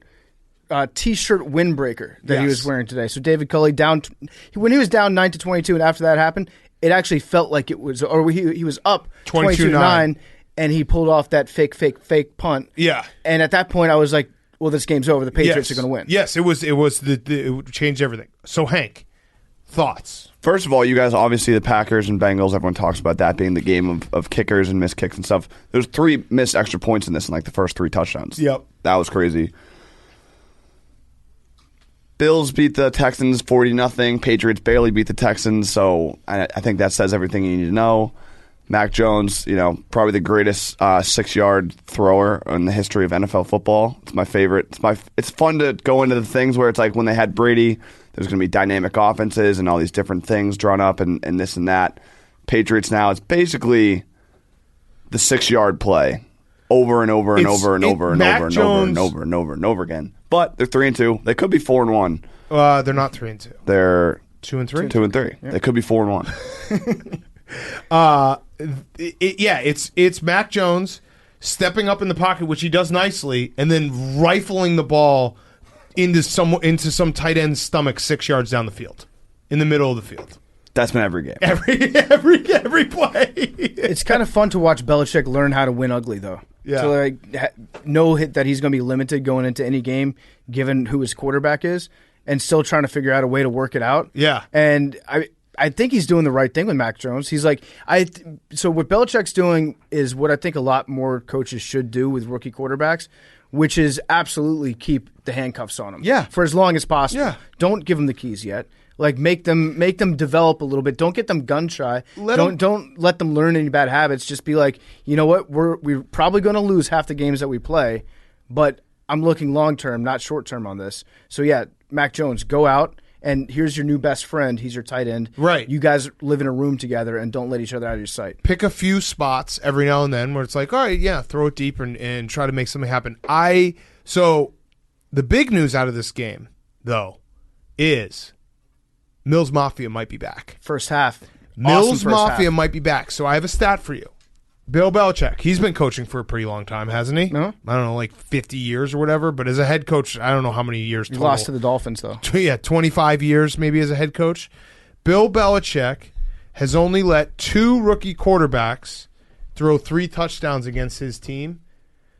One was today, Davis Mills. The other, Russell Wilson. Wow. Ever heard of him? So if you want to play that game, Davis Mills is going to win a Super Bowl and be one of the best quarterbacks in the league. He's a starting quarterback. He's not a relief quarterback. He's not a closer. But if you could do a lot worse than Davis Mills today if you go out there and be like, just do some damage in the first half. I'm just happy that Mills Mafia is back because it's fun. And his neck is so long, and I hope that he stays as a quarterback for a while so we can keep making fun of his neck. He got sacked by his neck today. Yes. Big target. Especially as Mike Glennon probably, that's not going to work out. Are we going to get a matchup between Mills Mafia and Mike Glennon? Oh, that would be incredible. I don't think they play each other. You should be able to flex that. That would be. If you have two necks like that. Long neck bowl. You ever seen those videos where the giraffes are fighting necking. each other and Yeah. just like swinging their heads? Yes. That's what the Monday Night Football graphic would be like with the helmets crashing That would into be each great. other. Pardon the line interruption. Cowboys, Patriots next week. Ooh. Oh, Where is in it? Dallas? I think it's in the Patriots. At the in the Patriots. In the Patriots? It's the bottom team home. Okay, yes. Yeah. I'm So going to it's- say so it's in them. Dallas minus 7.5. I'm going to say, no, Dallas minus 6.5. Dallas minus 3.5. Oh, no. I smell a You rat. have to take the Patriots. That makes no sense. I smell a rat. That's what it means. And we know more than Vegas. Can you give us that Broncos line? No, still not up. Okay. All right. Next up. Oh yeah, Matthew Judon is really, really good. And for a while, this game was 22-22 at the exact same time that the Packers and the Bengals was 22-22. Yes, it was fantastic. All right, Bears Raiders. The Bears might be back. I'm just going to say it right now. I know that I only have a week to say this because they have to play the Packers on Sunday, and the Packers are going to probably shit down my throat. But I have also told myself I think the Bears might beat the Packers because it's at Soldier Field, but the Bears might be back. That was fun. I'm not even going to complain about Matt Nagy today. I'm not going to complain and say That's a lie. it's crazy. Because I'm going to get you going. No, I'm not going to complain about it. I'm not going to complain about him and say that challenge was the worst challenge ever. I'm not going to say that it's funny that the offense was a little more conservative this week, and then he was like, yeah, Bill Lazor's got him going, and like now is giving credit to Bill Lazor. I'm not going to say that Andy Dalton, who he loves, when he had to come in for Justin Fields because Justin Fields hurt his knee, Andy Dalton wasn't prepared to come in. He needed to have his rib protector. So I'm not going to say any of that. I'm just going to enjoy Club Dub. That might be on Andy. Yeah, that could be on Andy. But also Andy and Matt Nagy, I think, are in a relationship together. Like they're that close. I'm just going to say the Bears are 3-2. That was a road victory. The defense looked awesome without Akeem Hicks. I'm happy. I'm not going to say that they're like some incredible team because they're not. They're not a playoff team. But I'm happy, and I think that they could maybe beat the Packers. Let me ask you a question, though, about your rookie quarterback, Justin Fields. Yes. First of all, scared scale me. of 1 to 10, how are you feeling? So, all right. So Justin Fields, it's hard to fully judge because they're really like, it feels like no one's ever open, but he did make those 2 throws at the end of the fourth quarter when the Raiders scored to make it a 5-point game. Justin Fields had 2 third down conversions that were like big time throws, high pressure throws. Obviously, it's like he had 100 yards passing, so I'm not going to be like, holy shit, he's the next Patrick Mahomes. We're taking baby steps, winning on the road, 2-0 as a starter in games that Matt Nagy isn't purposely trying to get him murdered, so I'm okay with it. I'm going to put you down as a 4 then. No, I'm actually going to go a 6. Here's why. This is the best. This is the kicker. You know how like whenever a Hall of Fame quarterback, they'll like, you know, let's say they're in the year 15 and they're on a Monday Night Football game and they're like, this guy just threw his 300th touchdown pass. And can you believe who he threw his first touchdown pass to? And it's always the most random name, right? Mm-hmm. Justin Fields threw his first touchdown pass in the NFL today. He threw it to Jesper Horsted. Okay.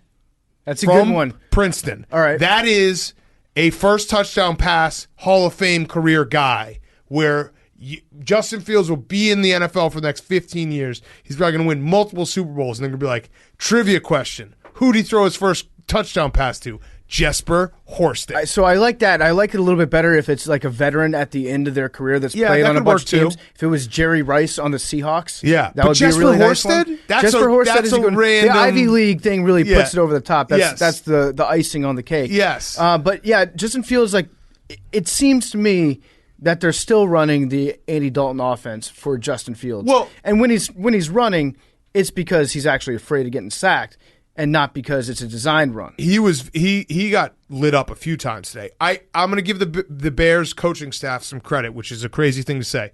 They actually had a great game plan because they knew that the Raiders couldn't stop the run, so they just ran the ball down their throat. Now, there was times in the game where it felt like the Bears were playing not to lose, not playing to win, whereas like, hey, maybe take a couple shots here because we're just running it and then punting and then giving the Raiders more chances.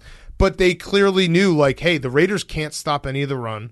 Well, let's just fucking hammer it, and that's what they did. So I'm okay with the game plan. And Justin Fields, he wasn't incredible, but he did make a couple plays, and we have Jesper Horsted. Because what's crazy is if you look back at Matt Nagy's first games that he had when he had Mitch as quarterback, the ones like right after Mitch got drafted, their offense looked a lot more fun than it looks right now. Yeah. They were scripting out those first 15 plays or whatever for Mitch Trubisky.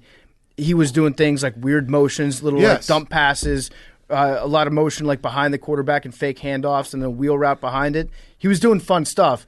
It seems like the life has been sucked out of Matt Nagy, and you can see it happening in the plays that he chooses to call. Like, yes, he's not creative anymore. No, he's not creative, and again, I don't think like anyone gets open. It really does feel like. Remember how I just described how whenever Aaron Rodgers has like 3 seconds, you know it's going to be a deep bomb to Devontae Adams.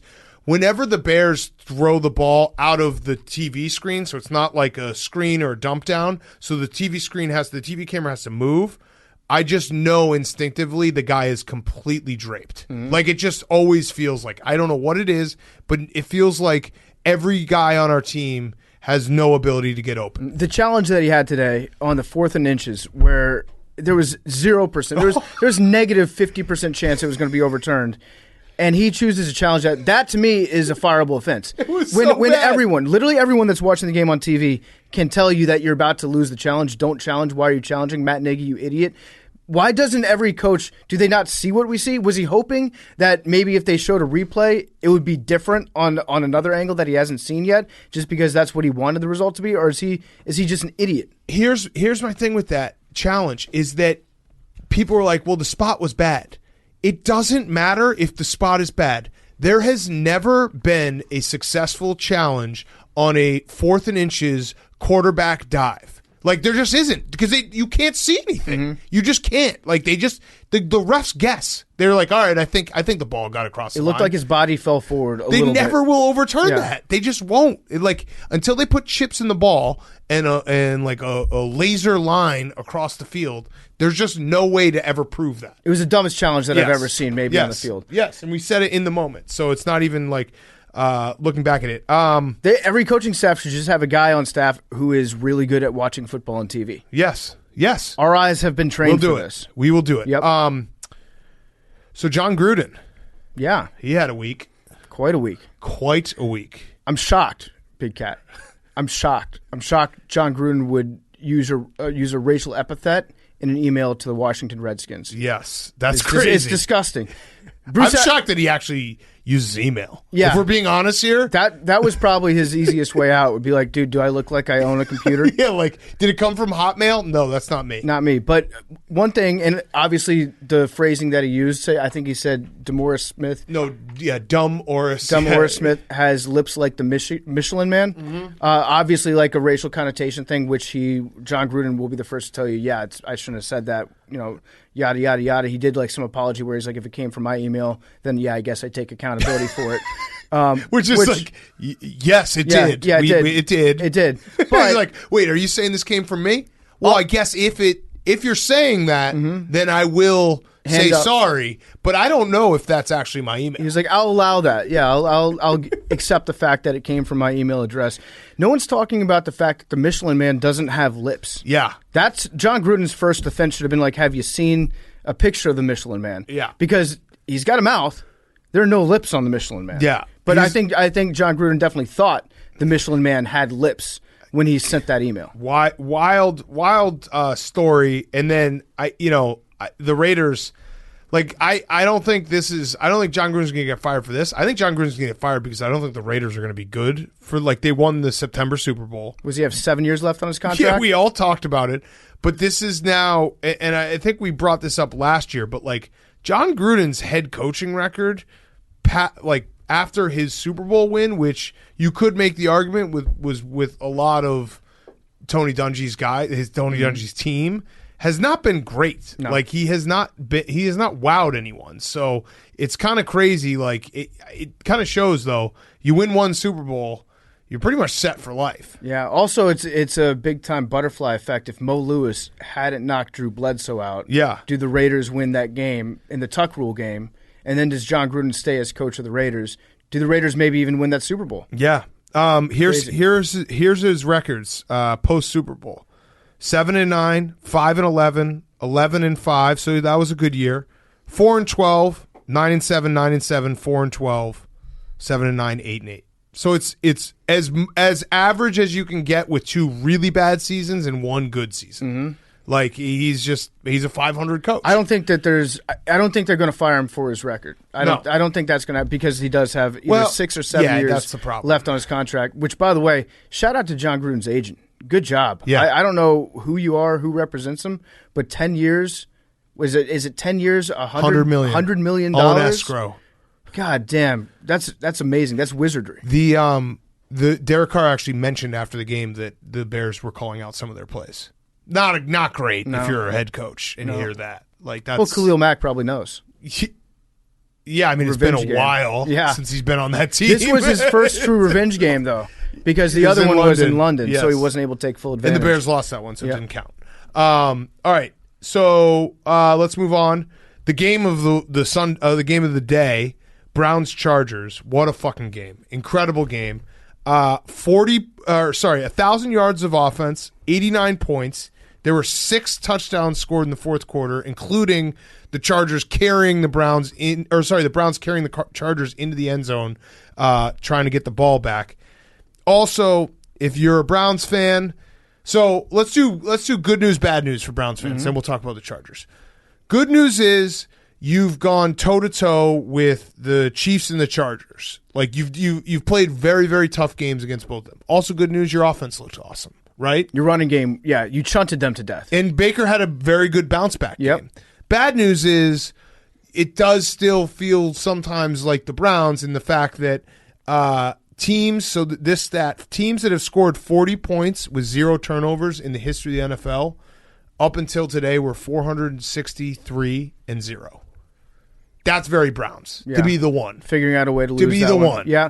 That hurts. It does hurt a little bit, but like you said, the offense was good. The running game is something that's probably just going to get stronger as the year goes on, as long as you guys stay healthy. Yep. So you've got Jedrick Wills is out, which is a big deal. Yeah, and you're going to get Jarvis Landry back eventually. Yep. Who is way better for your passing game than Odell Beckham is. And you also got screwed on that 4th and 4 PI call. That was egregious. It's good to have the refs to blame for this one. Yes. If you didn't have the refs to blame, then you could look back at that stat and be like, holy shit, I can't believe that we're the one team that managed to put up all that offense, no turnovers, and still lose. But you got the get out of jail free card, which is the refs fucked us. Yes. And the refs did fuck you. They did. It was pass interference on the offense, yes. if it was anything. It was very, very bad. And it was an awful call. Chargers got lucky. And then, the Browns actually pulled a very smart move at the end of the game, which was dragging Austin Eckler into the end zone to make him score a touchdown. Austin Eckler, you have to take a knee there. You can't try to go forward. That every team should have.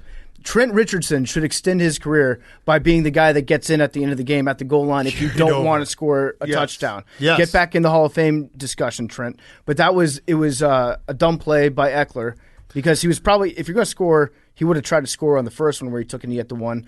No big deal. I had the Chargers against the spread. I got pissed at that. So the Browns actually helped everybody that bet on the Chargers by dragging them into the end zone. You gave yourself a chance to win. Yeah, and it was the ending, they were dumping it down.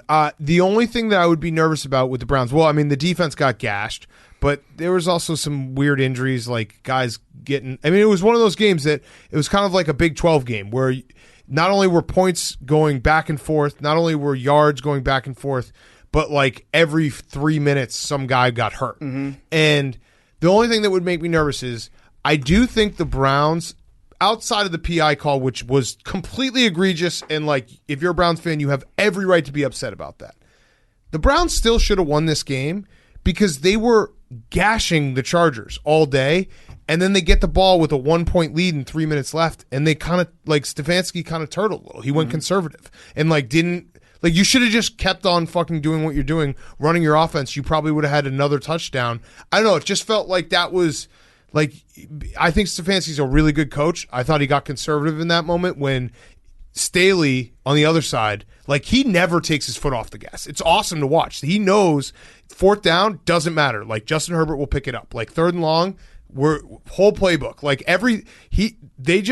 the Chargers are really, really good, and Justin Herbert is really, really good. Yeah, so Brandon Staley's getting a lot of talk because obviously, like, going for it on 4th and 7 was a ballsy move. He does it every fourth down, it feels like. He does it all the time, but they're talking about, like, okay, they've got 4 downs, which, yeah, it turns out, I believe that's 33% more plays to get yardage. I'm not a math guy, but that sounds right to me. But it's not just that. I remember I was talking to one of Army's coaches like a year ago, and he was telling reports out of Army. Reports out of West Point. Yeah. Reports out of West Point. The story out of West Point. The story out of West Point is that it's not just like they look at it like they have 4 downs to get this yardage. It impacts their play calling on 2nd down and 3rd down. Yes. So they know, okay, on 3rd down, if it's like 3rd and 8, okay, we only need to get 3 yards, and then we're going to go for it again. So you can call different plays on 3rd down than you normally would, and the defense is prepared to defend on 3rd down like you're trying to get all that yardage at the time. So like dump downs and draws and stuff like that where there's like, we have another down, so we don't have to panic. He's like next level. Now, the thing I will say about Brandon Staley is he's almost too good at math, and it makes me angry because he's so much smarter than I am. And when he's talking sometimes, it's like, when he gave that press conference, he's had like 2 press conferences in the last few days that have gone mega viral because he's a football guy and he's explaining things really well, and he's very smart. And I would love to have him as a head coach for my team. He's a great coach. He was, but not to do your Washington football team thing, but he was in Hallis Hall and then let him go. Yeah, well, we don't talk about another man's job, but Ron Rivera's doing a perfectly fine job. No, but I'm saying, like, you guys, Washington football team has a laundry list of coaches that were in building and let them go. Yeah. So I feel, I'm like, damn, I wish I had. Right. So Brandon Staley's an awesome coach. It feels like when he's doing those press conferences, you can see internally he's like, Mina Kimes is going to absolutely love this. After he said, and we like Mina. Mina's a friend of ours, but like he knows that analytics Twitter is they're just nutting themselves constantly whenever he speaks. But he's right. But I also loved his press conference where he it was anti-analytics Twitter, and it was explained so well when he talked about running the football. Yeah, but that was great because it's like analytics Twitter hates running the football and thinks it's the dumbest thing ever, and he's like, there's a physical nature of football that if you don't, like, yes, if we could be incredible at passing, but if you don't run at all, you just can't, like, win a football game the same way because your offensive line can't block the same way all game. Your physicality up front, like, the defense doesn't have to be tested the same way. I love that because that's like he gets the whole picture. He gets the numbers, but he also gets that football is a very fucking physical, violent sport, and sometimes you got to just like man up on people. The crazy thing is he's right about everything that he says. Yes, I'm just like kind of blown away by how correct he is every time. I love that one though. Yeah, that one was awesome. That one was great too. I just think like he makes me feel dumb by how much more about football he knows than I do. Yeah. And I don't appreciate that, Coach. But I love that. I loved that press conference too because I think it also, we all get affected by the fact that we play video games and all that shit where it's like, why don't you just pass all the time? Passing is sick. Passing is awesome.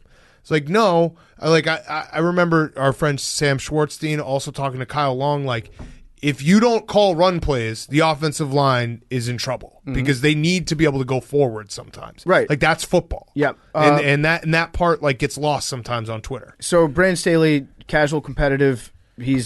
Right now, he's my coach of the year if I had a vote. He's awesome. So, the Chargers are awesome. I do think that as bad as the final score and the yardage looks for both defenses, I think you can chalk this up to sometimes games just get out of control. Sometimes there's a shootout. One thing leads to another. Sorry, it just snowballs. A rivalry. Yeah, a rivalry. But you know what I mean? Like, it just, you can't really explain it. I don't think that this game is indicative of future games when it comes to, like, I think the Browns defense is still very good. I think the Chargers defense is still good. I don't think that, like, oh my God, like there's a big problem here. They got into one of those games, and it went back and forth all. It was awesome to watch. You know what I love about the Chargers offensive line is Rashawn Slater. He did give up a sack to Myles Garrett, as we reported early. Yep. But after he gave up the sack, he went up to Austin Eckler. He was like, hey, can you stop chipping my guy? Because it's easier for me to block him one-on-one. And you go back, you watch the replay of the sack. Eckler chipped Garrett off the block, let him go inside where he got the sack. So Rashawn Slater was like, just let me try to handle Myles Garrett. Yeah, you actually caused that sack. And he actually handled him pretty decently, Yeah. which is crazy because Myles Garrett, he just teleports through defenders. He's a monster. All right, we got 2 left, and then we'll get to the end of the show, talk a little more stuff. Here we go. Giants, Cowboys, Mike Glennon. There was a moment in time on Sunday where we had Mike Glennon and Nathan Peterman taking snaps at the same time. Mm-hmm. It was awesome. I remember. So this game, the Cowboys were going to win this game if Daniel Jones didn't get concussed. Or like if Daniel Jones played the whole game, I think the Cowboys were going to win this game just because the Cowboys offense, I don't know how you stop them. They can beat you every single way. But it did suck that Daniel Jones got knocked out of this game because it felt like he was starting to play good football and it felt like stuff was going his way. And it was one of those games that like the Giants, they lose Saquon Barkley, Daniel Jones. Their first round pick had a breakout star-studded performance, Kadarius Toney, who's electric, 189 yards. Oh, and then he got ejected because he punched a player. Yeah. So it was like everything that could have happened, everything that was going well for the Giants got pulled out from under them, and it was just like, forget that game, bury the football. The Giants were also hiding Kadarius Toney from us. Yeah. All season long. It took their top 3 wide receivers being out for Toney to be a big part of the game. He was plan. good last week. He was good, but it took them having all those injuries to even try to use him in the passing game. And he went out there and lit it up today, but Joe Judge is going to have him run laps till he dies because he tried to punch a guy in the face. I looked some information about Kadarius Toney up. You know, he's a rapper. He goes by the name Young Joka. Ooh. Kadarius Toney, I just remember Young Joka. I just remember him at Florida being like when they say SEC speed, that's the guy you think of. They're talking where about it's like, oh yeah, just give him a screen and then he'll just run past everyone else, and it's crazy. I'd like to renew my call for Trayvon Diggs to get the MVP. Six interceptions in 5 games. He should be the MVP right now, and he actually should have had more. He actually had two that I saw. He caught the hard one, dropped one of the easy ones. He had 2 that I saw that could have easily been interceptions. On pace for 24 interceptions. Insane.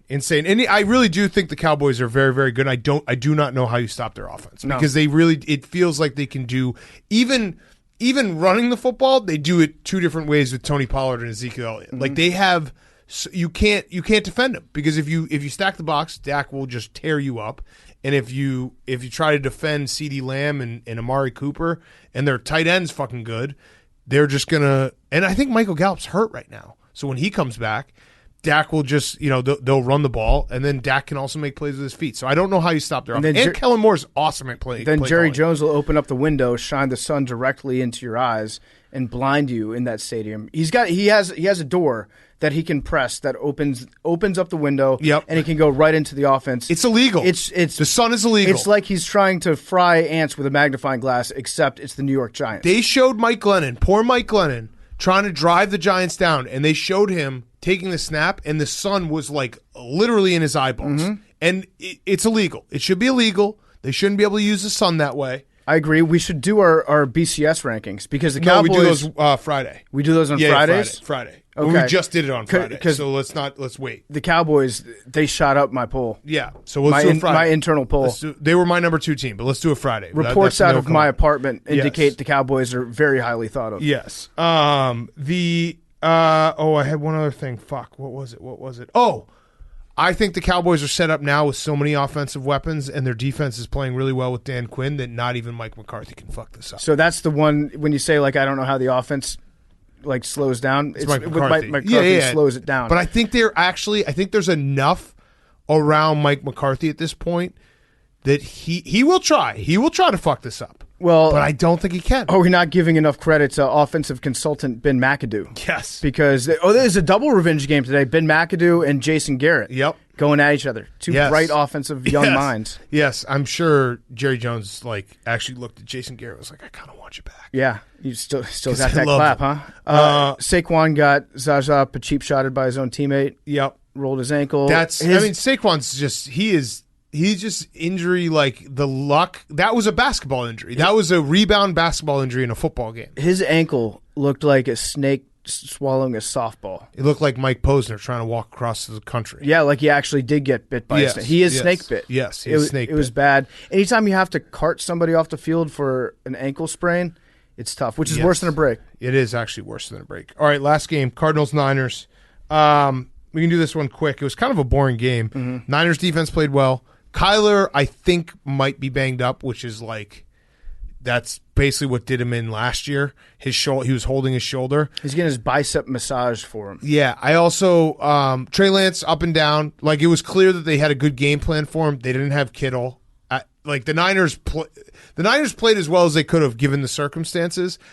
The Cardinals make no sense to me at this point because when you actually break it down, they have struggled with the Jags and the Vikings and kind of struggled a little bit today because it was a 10-7 game, a beat-up Niners team, and they absolutely housed the Titans and absolutely housed the Rams. A very weird 5-0. Mm-hmm. Really strange 5-0. They're not if I was Mercury Morris, I would be popping the champagne. Yeah, it's popped. It's popped. It's drank. Yes. Mercury Morris is currently drunk off Andre. Yes. But yeah, Kyler, I love it when he throws to Kyler too, Rondale Moore. Yep. Because it looks like the same person who throws the pass and catches the pass. Mm-hmm. The shortest combination, I believe, we'll have to do some digging on this, some deep stats. Shortest combination of any quarterback and wide receiver to connect on a touchdown pass. Russell Wilson and Tyler Lockett is probably second. Maybe. Did Trenton Holiday ever get – no, because he had the Brockett chip, right? Yeah. That throws the stats off. Trenton Holiday and – yeah. It's got to be the shortest. Yeah. But, yeah, Rondale Moore is a short king.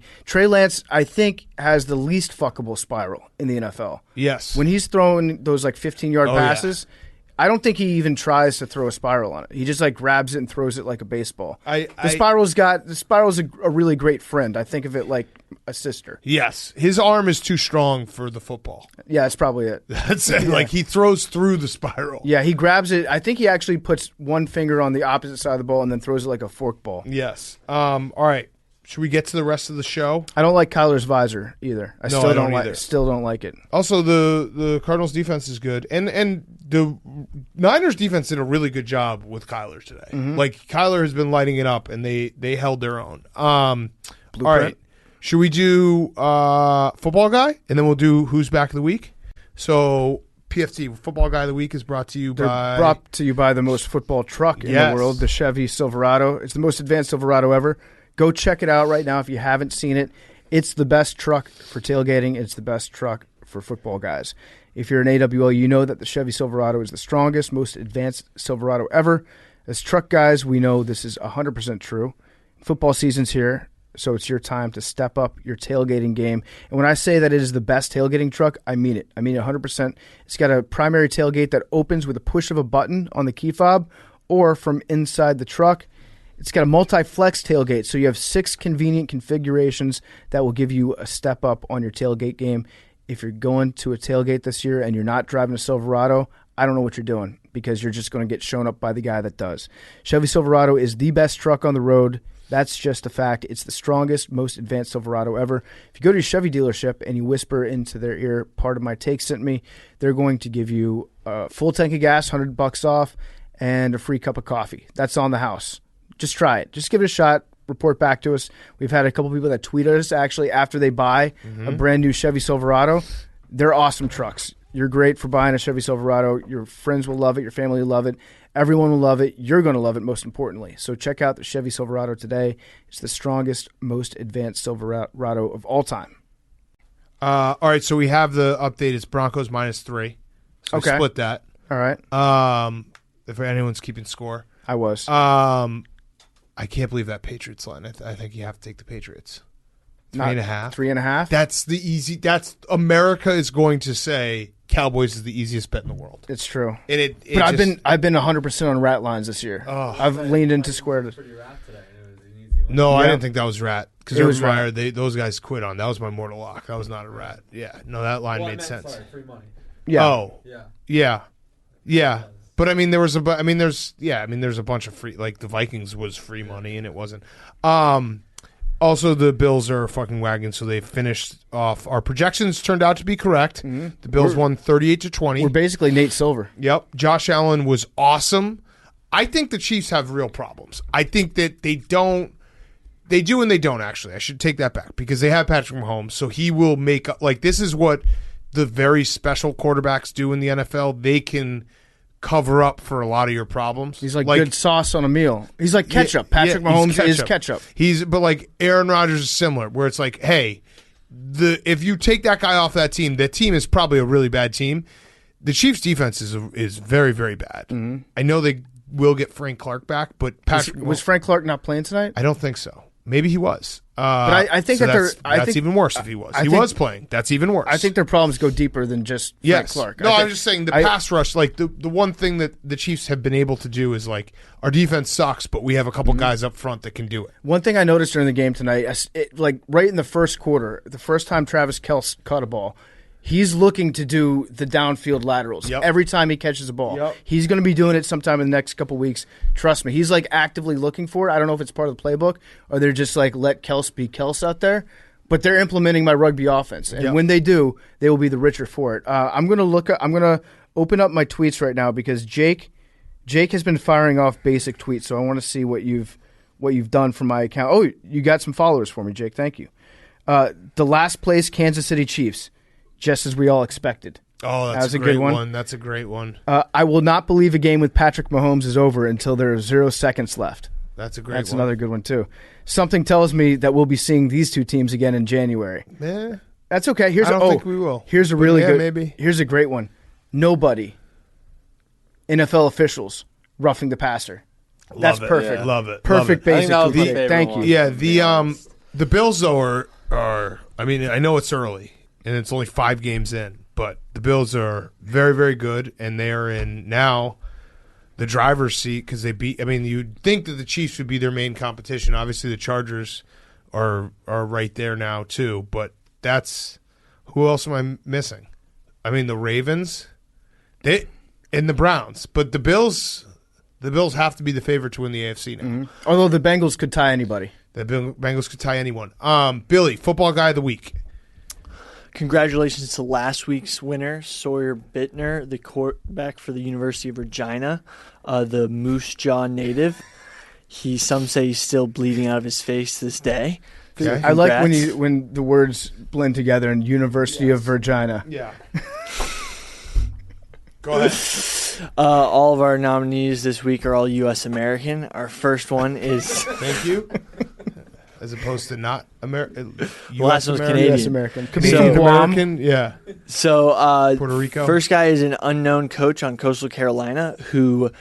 I think it's their strength and conditioning coach. No, he's unknown. He's unknown. Yeah. But he just didn't look it up. No, I literally texted a guy on the team. He was like, I don't really want to tell you who it was. I was like, okay. Right. Anyway, so he changed. But he might. I don't think it's the guy in the video. Anyway, he chainsawed a stuffed animal wolf. He chainsawed its head off after they beat Arkansas State, and it was a huge win for the Coastal Carolina Chanticleers. Okay, so I didn't have a problem with cutting the head off a simulated dog, but I did have a problem with how cute the stuffed animal was, and it was like somewhat realistic. Yep. And for a split second, I thought they were actually killing a dog in the locker room. It's pretty hyped, but pretty lit. Anyway, second up is Naeem Hines, punt returner for the Colts. Yeah, he was quoted on saying, before going back there to get a punt, I don't care about my life every time. It takes a special type of person to look up in the air while all the other people are looking to rip your head off. Yeah, so if you're not prepared to die, you're not prepared to live. Love it. Our third nominee is Bruce Pearl, the head coach of Auburn basketball, who before the Auburn football game was going nuts in the stands, tarps off with the boys. He loves taking his shirt off. He does. Yeah. He did that going back to Tennessee. Move. So, you know what it is? I haven't done this because I don't want to betray like my community, but it is definitely a guy who is heavier, who loses weight, and everyone knows the guy who gets on a diet, loses 20 pounds, and then just can't stop taking his shirt off. I would never do that because I always gain the weight back, so I don't want to ever be like really let people know. anytime I get even like remotely in better shape, if I took off my shirt, and people would be like, well, I'll just wait like 2 weeks and you'll put it all back on, fatso. So I don't do that. But that is a move that everyone knows their one friend who got really into shape and now just rips his shirt off any chance he gets, and it's very annoying. So is Bruce Pearl really in shape now? No, but he's better. This goes back. He's looking pretty cut. Yeah, he's better. Let's see. Yeah, he's a lot better. So it's a cheat code for guys like who might be a little bit on the thicker side. Yeah. If you want to make the crowd that you're in 20% more hype, Yes. just rip the shirt off, and then Yes. the crowd gets going. Yes. I don't know what it is about dudes that we just get more like we get more aggressive when another guy takes his shirt off. Yeah. There might be a fight. Or Yeah. they might fuck. I don't know. It's Either like a way, dog barking. I'm in for a treat. Yes. And our fourth nominee is Dan Campbell for crying after losing the game today. So Okay. That was a very football Self-explanatory. guy. So- Billy, okay, good job, Billy. Do you have the blog ready to go? yeah, it's in the chamber. It's in the chamber, ready to Fire it roll. out. Did you want to do your Fyre Fest real quick? My Fyre Fest? Yeah. From Friday? Oh, that video's not coming out yet. Yeah. Oh, okay. No, I got shit pumped. No, don't tell everyone. I'm not but just gonna you say, wanna I'm do just your gonna get Fyre out in Fest? front of it. I'm No, just gonna get out in front of no, it. don't tell. But so Billy, there will be a video of Billy and Jake going to Dave & Buster's and competing in 11 competitions. Get excited for that video. I won the And one Billy's that Fyre Triathlon Fest. +1. Yes, I that's going to be fun to watch. Billy, these were all just probably like video games, like handheld games. There's no way right? you lost. There wasn't like any athletic part of the And if you competition, lost, was there's there? no way you lost like 9 of them. Definitely not if there was like a cool weapon game I that you have guys 11. played against each other. Yeah. Right? Like hunting. I won the like- the ones that count. Like using a tool for survival. Yep. Jake's better. Jake wouldn't be better at that than you. Ones? What? You said ones, as in it was plural. Yeah. Jake Okay. is the best in the office, though. There's no shame in losing to him. There's a lot of table There games was that are, there was a fine motor skills are the Fine. story out of Billy's camp was that he hopped out of the Uber a block away from the office because he didn't want to face the music on Friday afternoon. what? That's the story out of Billy's camp. You No, should I was just going brought to your the train dog. station. Just go. If you had won, would you have gone straight to the train station, or would you maybe have, Theoretically. Dude, it was theoretically? Friday. I was if you going had theoretically won, would you have maybe come back to the No. office? Were you in the office? Billy didn't Yeah, I wanna- was at the office. Yeah, we were there. We were working on Friday. What do you? I yes. logged on Friday. Yeah. I worked from home. Just that was the story out of Billy's camp. Billy didn't want to come into the office and have us be all. I'm good. When that This is video not comes true. out, I want the director's cut of that video.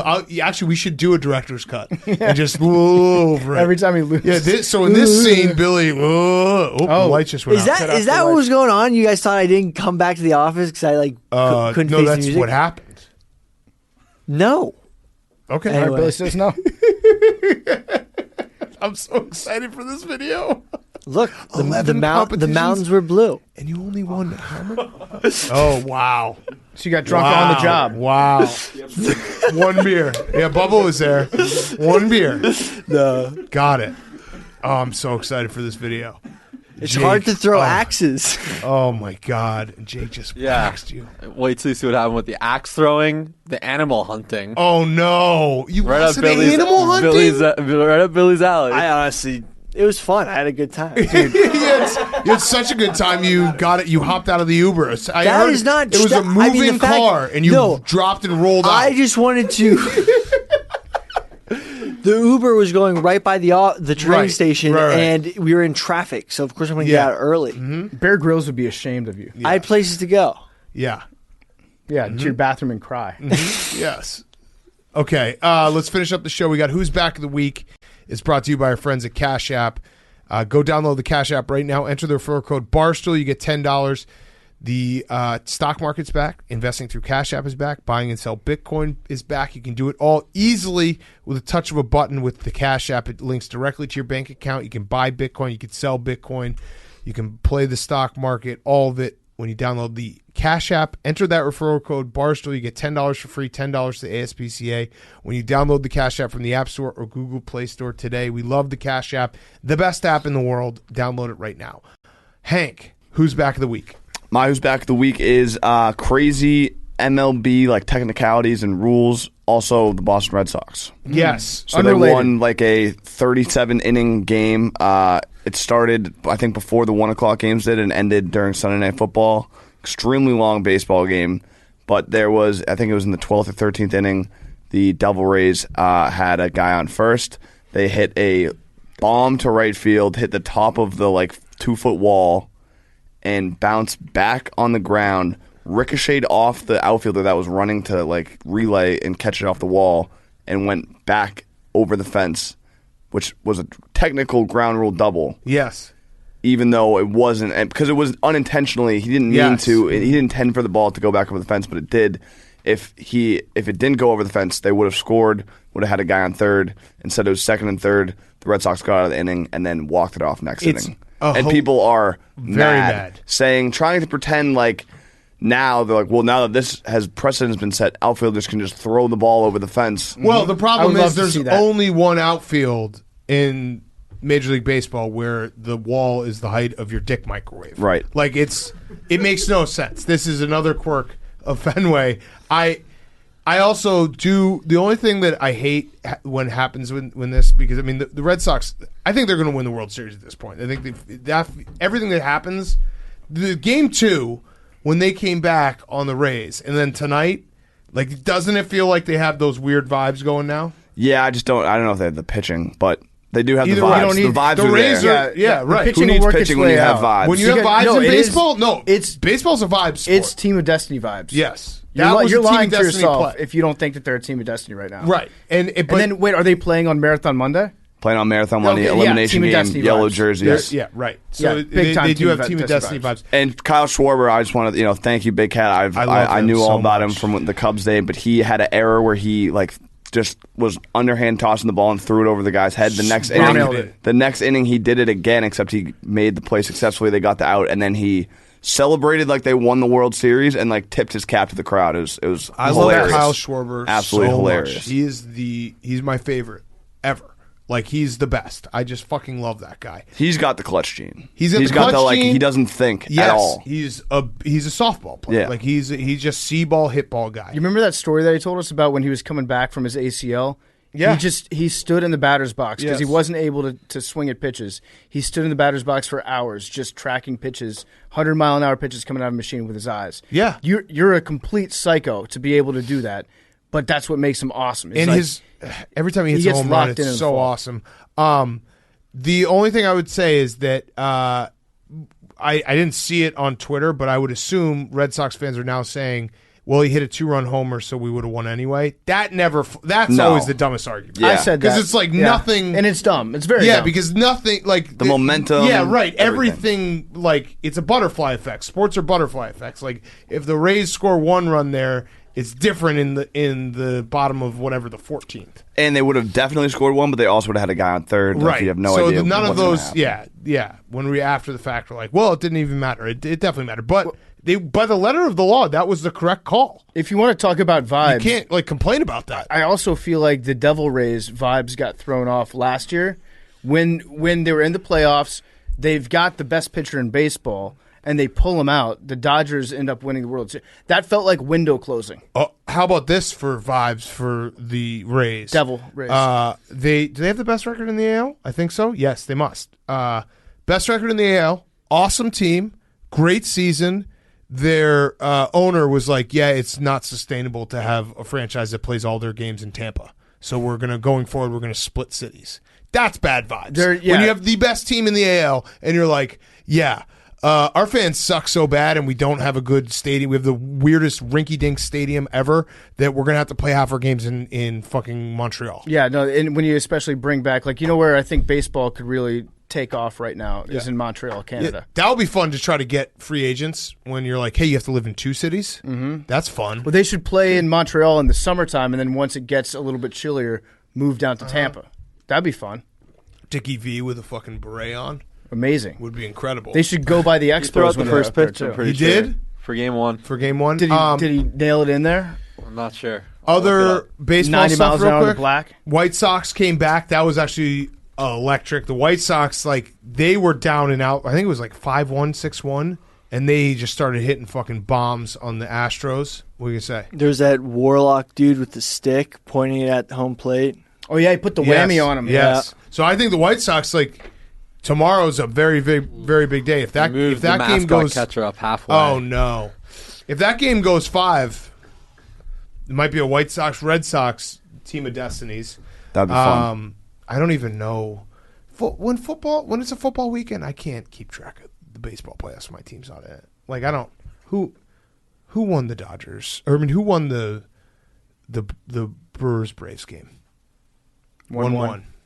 There we go. That's news. It's also a real breaking mind news. 1-1. You shouldn't be allowed to have 4 Hunter games Renfroe. Monday. 4 games Monday. That's great. 1, 3:30, Whoa. 7. Oh, you're 9:30. doing this. Okay, nice. I like that. Can we get what Where's station Joe, they're on? What is Joe Buck going to be doing? Laps around town? I don't know if he's in the rotation. He's gonna be until running the marathon? LCS. Jake is so detail oriented on Thursday night when we had college football and NFL and baseball to watch.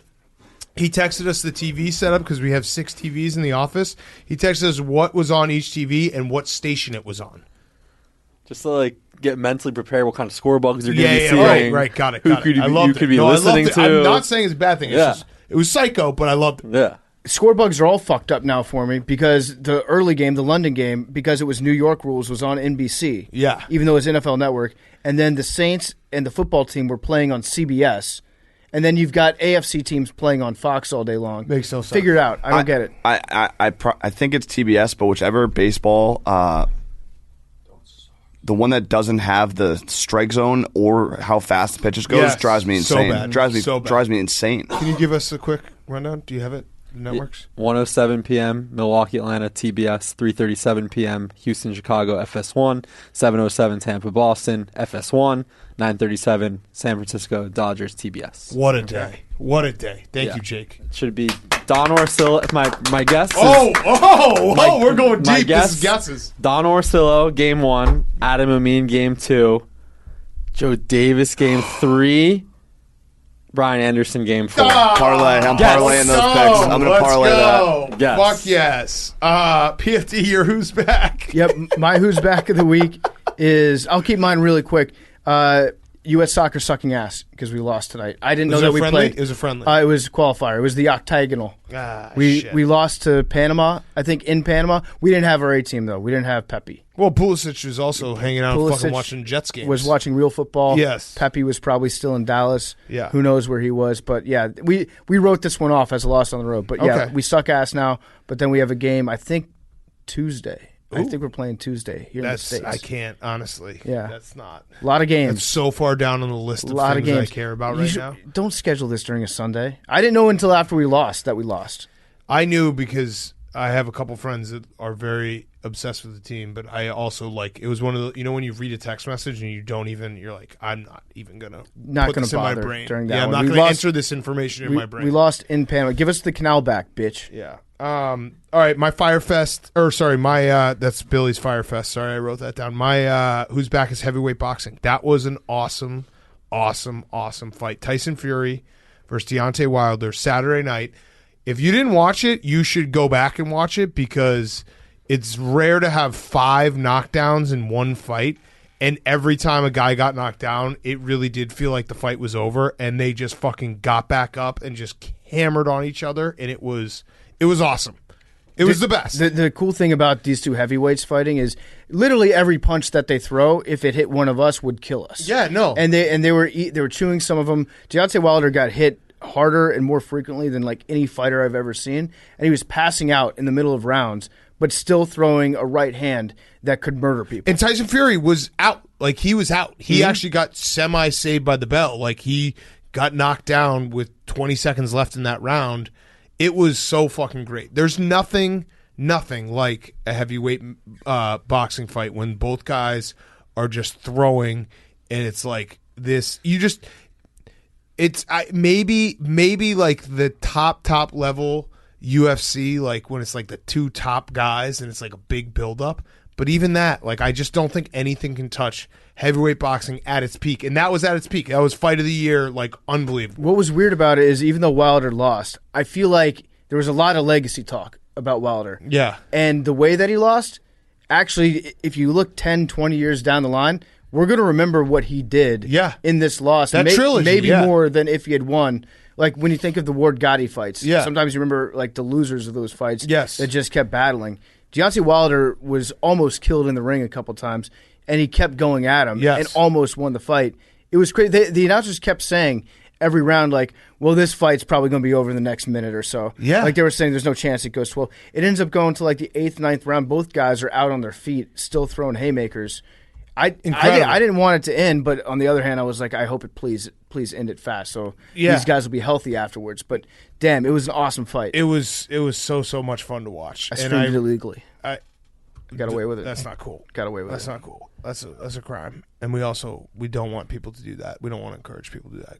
For rough and the fact rowdy? that we have a pay-per-view business. I will never do it again. Yes. It was a one-time thing, but I felt like a bad boy. Yeah, it was an awesome fight. Also, I think that Deontay Wilder came out late because he was watching Alabama lose, which is a double loser because he's from Tuscaloosa, which we will talk about on Wednesday with Booger because he does college football as well. But what a fucking Saturday. Mm-hmm. The fact that we had like Texas OU was that game the game started with a first play touchdown, like 4 plays later, block punt touchdown, and then a fox ran on the field. Mm-hmm. And then there was still like 5 hours left of the game. And then to top the whole crazy day off, Alabama lost. First time that Saban has ever lost to one of his assistants. Crazy day. So we will talk about it. If I'm A&M, I definitely put up that win on the side of my stadium where you put all your fake national championships. Yep. That should go up there above like the 1920 World Championship or whatever you claimed. There's something about, too, like Jimbo Fisher and also just college coaches in general, just being able to sense when the seat's starting to get a little hot and winning that big game. Like Jimbo was starting to get talked about. Like, what is this guy doing? Like, we were supposed to be really good this year. We suck. Beats Alabama. Beating Alabama, if you're in the SEC, if you beat Alabama, that's almost as good as winning a national title. In terms of like, you'd be like, well, we beat Alabama a couple of years ago. Yeah, like Jimbo, they've only lost 4 times in the decade. Jimbo hasn't got a contract extension in like 16 months. Yes. Now's the time to strike. He probably has the same agent that John Gruden does. Yeah. Jimbo that man is paid. Also, Coach O is probably going to get fired. It sucks. I don't want to think about it. But we'll talk to Booger about it on Wednesday. He'll actually give us some insight. There was also a lot of debate on whether or not, like, when it's appropriate to storm the field. I say if you're drunk enough and no one's going to get you arrested, then just do it. There was a moment in time, probably like 5 or 6 years ago, where I was like, yeah, if you're a favorite, like no, fuck that. People who gatekeep storming the field is so stupid. College kids want to have fun. You know what I remember? I remember when I stormed the field when Wisconsin beat Ohio State. Ohio State was not 1. I think there were 3. It was awesome. Mm-hmm. Everyone should get to experience that at a big college. I don't care how the win happens. I don't care who, you're favored. It's 3 versus 4. Storm the field, have fun. Losers online, if they're tweeting about it, they're just basically saying, I'm jealous that I'm not there. Yeah, they're not the game. Yeah, if they're not if they there, had they're a not field in college. in front of them, right. They would storm the field too. Oh, and it's you can't storm. You were favorites. Fuck off. It's a natural selection thing where if it's an instance where you probably shouldn't storm the field, then you're going to be one of like 5 people on the field, and you're going to feel like an idiot. But if enough people do it, UMass stormed the field. No, that was hilarious. You got to. Holy shit, that was funny. After the Cumass Bowl. Yes, that was awesome. That should be a rivalry. That should be the new civil conflict. Yeah. The civil conflict. Yeah. Yeah, it's a huge deal. All right, Billy. My Who's Back of the Week is peanut butter and jelly. Okay. Full circle. Good. Nice little ending note to the show. And what? Any reason? Well, they were complaining about it at the rain delay. Are you guys diagonal guys? Or no, I wanted guys? to know what's your percentage of peanut butter to jelly. It was reported it was 70-30 at halftime. It was too much peanut butter for the players. That feels like an Andy Reid call. 65-35. Probably 75-25 or you 70-30. Need obviously more peanut butter than jelly. I'm a big peanut butter guy. I like to go peanut butter on both sides of the bread. Put the jelly in the middle so then the jelly doesn't soak into the bread. Okay. I'm also more of a peanut butter banana guy. What about peanut butter honey is pretty good too. Yeah. Peanut butter, and also shout out peanut butter fluff. I can deal with any of it as long as it covers up the edges. Don't give me a dry crust. Yeah. If it's dry, no thank you. All right, Billy, good job. We need to get we need to get people to call Billy right before we record just to like tell him something so that he can. him What's the What, the latest who's you back? can give Billy something in his Well, we brain talked about for him everything. to use? I think during the show. Text him. Well, during the show. okay. Who's back week? Mysterious explosions. Southern New Hampshire, there was mysterious explosions, and no one can explain it. Somebody plugged in my mixtape. No one knows what it is. Hank, did you just bonk me? Yeah. For what? You're like, if it's dry, I want nothing to do with it. Yeah, if you don't make that sound, I don't want it. Damn it, dude. Jesus. 36. All right, Jake, Oh, no. go ahead. What? No, I didn't know. Jake No, was there. what? It's for later. Okay. For after the But, show. yeah, like the. not- Okay, got it for the recap. My Who's Back of the Week is John Clayton. Big Cat. Yes. He brought this to Yes. our attention. Of course, longtime ESPN reporter. He basically threatened DirecTV with his followers. So he did. tweeted, DirecTV said to get a tech to the house would cost us money, even though I pay for free home service. They won't offer a discount. They basically said, too bad, too sad, may file with FCC and Better Business Bureau. Need high-level AT&T exec to help. I do have lots of followers. Lots, all. Ooh. So one of the all-time Sports Center commercials with the fake rip-off Yeah, suit. did Sean and his Salisbury mom. jump in his mentions and help him out or call him a nerd at Oh yeah, least? Billy and I, right? Yeah. That's our You guys, comparison. yeah. Very rarely Although do Clayton never went 9-2 at Dave and Buster's. true. As far as I know. that, true. no, he definitely would not have against Sean Salisbury. You gotta share the love sometimes. Oh, really? So now it's Yeah. you sharing the love. Got it. And we did, and that number doesn't include Dance Dance Revolution or trivia. Oh, wow. Shout out Twitter, by the way, for protecting us, because on that tweet, if you looked, I don't know if you have to be updated on Twitter, but it said underneath, heads up, conversations like this can be intense. Yeah. So I hate that warning, and here's why. Because I feel like I'm going to think I'm a big-time cuck if anything that I tweet out doesn't have that label on it. Right. I'm going to be chasing that label. Right. I don't You're want not- to tweet something you're not out. hot enough. Yeah. No, I don't want to tweet something out and have Twitter be like, this is pretty chill. Yes. Yeah. Like Everyone this- will be happy with this. No, I want that fucking warning. It's like putting This out a has no rap album juice. Yeah. that doesn't have the explicit content Yes, label on it. you're absolutely right. You need that. All right, Bill, you want to recap real quick? Saturn and Pluto just went out of retrograde recently. So that's why if the you're- kickers. That's what if you're wondering about the kickers. That's exactly right. Also, Wilder was kind of a baby back bitch after the fight. If you guys didn't see that part, Fury went over to say like, "Hey, great fight and everything." Congrats on me beating you. Yeah, I mean, he was very concussed. Well, he told him to fuck off. Basically, Oh, Yeah. it Well, was kind of like, "I don't respect you at all. Fuck off." That's what he said to Fury. I'm okay with that right after a fight. Yeah. yeah. They'll say their piece later. Anyway, He also, did you see the best was when the fight started, Fury, like right as they went to touch gloves, he was just like, "You're a bitch," like very audibly. It was great. What do you got, Billy, on your plate? Anything else? for some reason, it just says tippers or chillers. Tippers or chillers? I was don't that remember for? what that refers to. Tippers or chillers? Tippers. Oh, Hank. Oh, tipping his tippers. chair. Yeah, tippers or chillers. Hank tipping his chair Yeah, over. tipping your chair was chill as fuck. Anyway, yeah. Great Sweet. show, All right. guys. This was a lot of fun. Numbers? And I'm not even being facetious. This That was a good actually time. A very great show. 18. I liked the realness of the show. 98. 97. Do these count? Eight. I think they should. I don't write any asterisks. Yeah, all right. Wait, Jake, did you get a Antarctica. scoregami today or no? Oh my god. Oh. Get me Oh, no. fired. I got Not him only started did on the it. Lunder screw us, we had two Well, scoregami the Lunder screwed us opportunities. twice because you came up with that name and then It's true. And it, It's actually, it's it been the helped lover you. this entire time. My creation made you money. yes, you true. faded it. Yes, fact. So, Thank you, Jake. 22-22. If we got a tie, it would have been a scoregami. And the Browns, Chargers, they overturned Eckler's 2-point conversion. Yes. 49-42. I don't know how it wasn't. How is 49-42? Yeah, I guess it's just too high scoring, but those Yeah. are football numbers. No, Yeah. it makes sense. Sevens. They're both divisible by sevens. No, I'm saying how's that Right. a scoregami? Oh, it is? Yeah. Yeah, it would have That's what been, I'm but saying. they overturned it. It was 47-42, Right. which was a scoregami last year with the Lamar Jackson pooping himself game.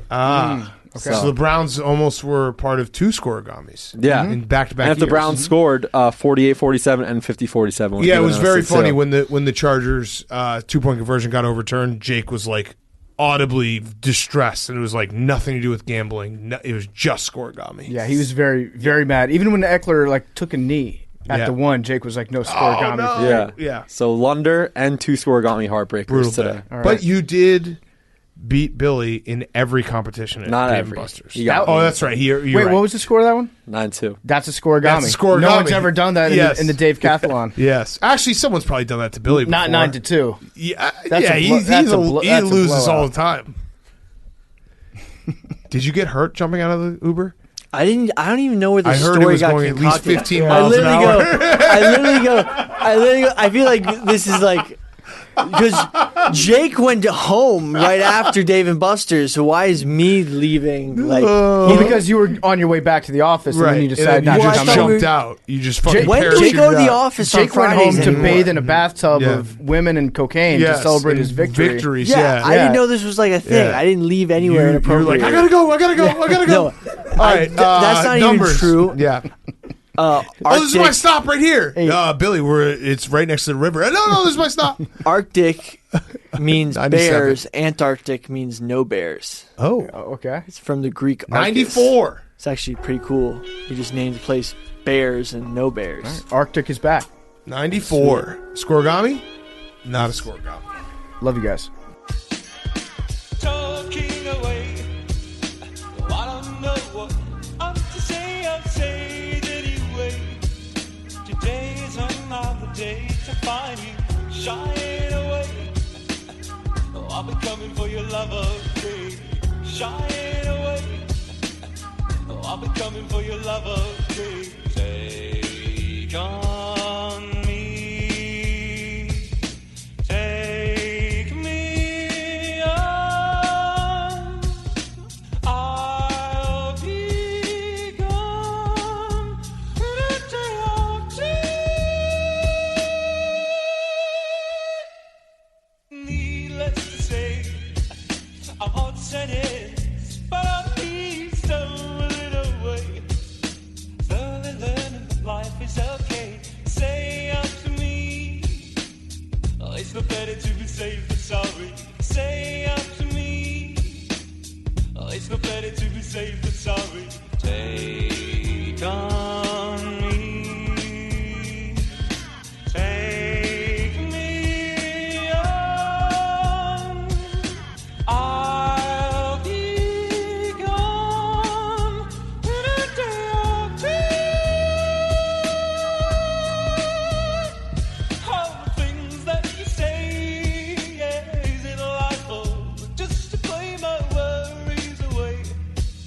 You're all the things I've got to remember. You shying away. Oh, I'll be coming for you anyway. You shying away. Oh, I'll be coming for you anyway. Take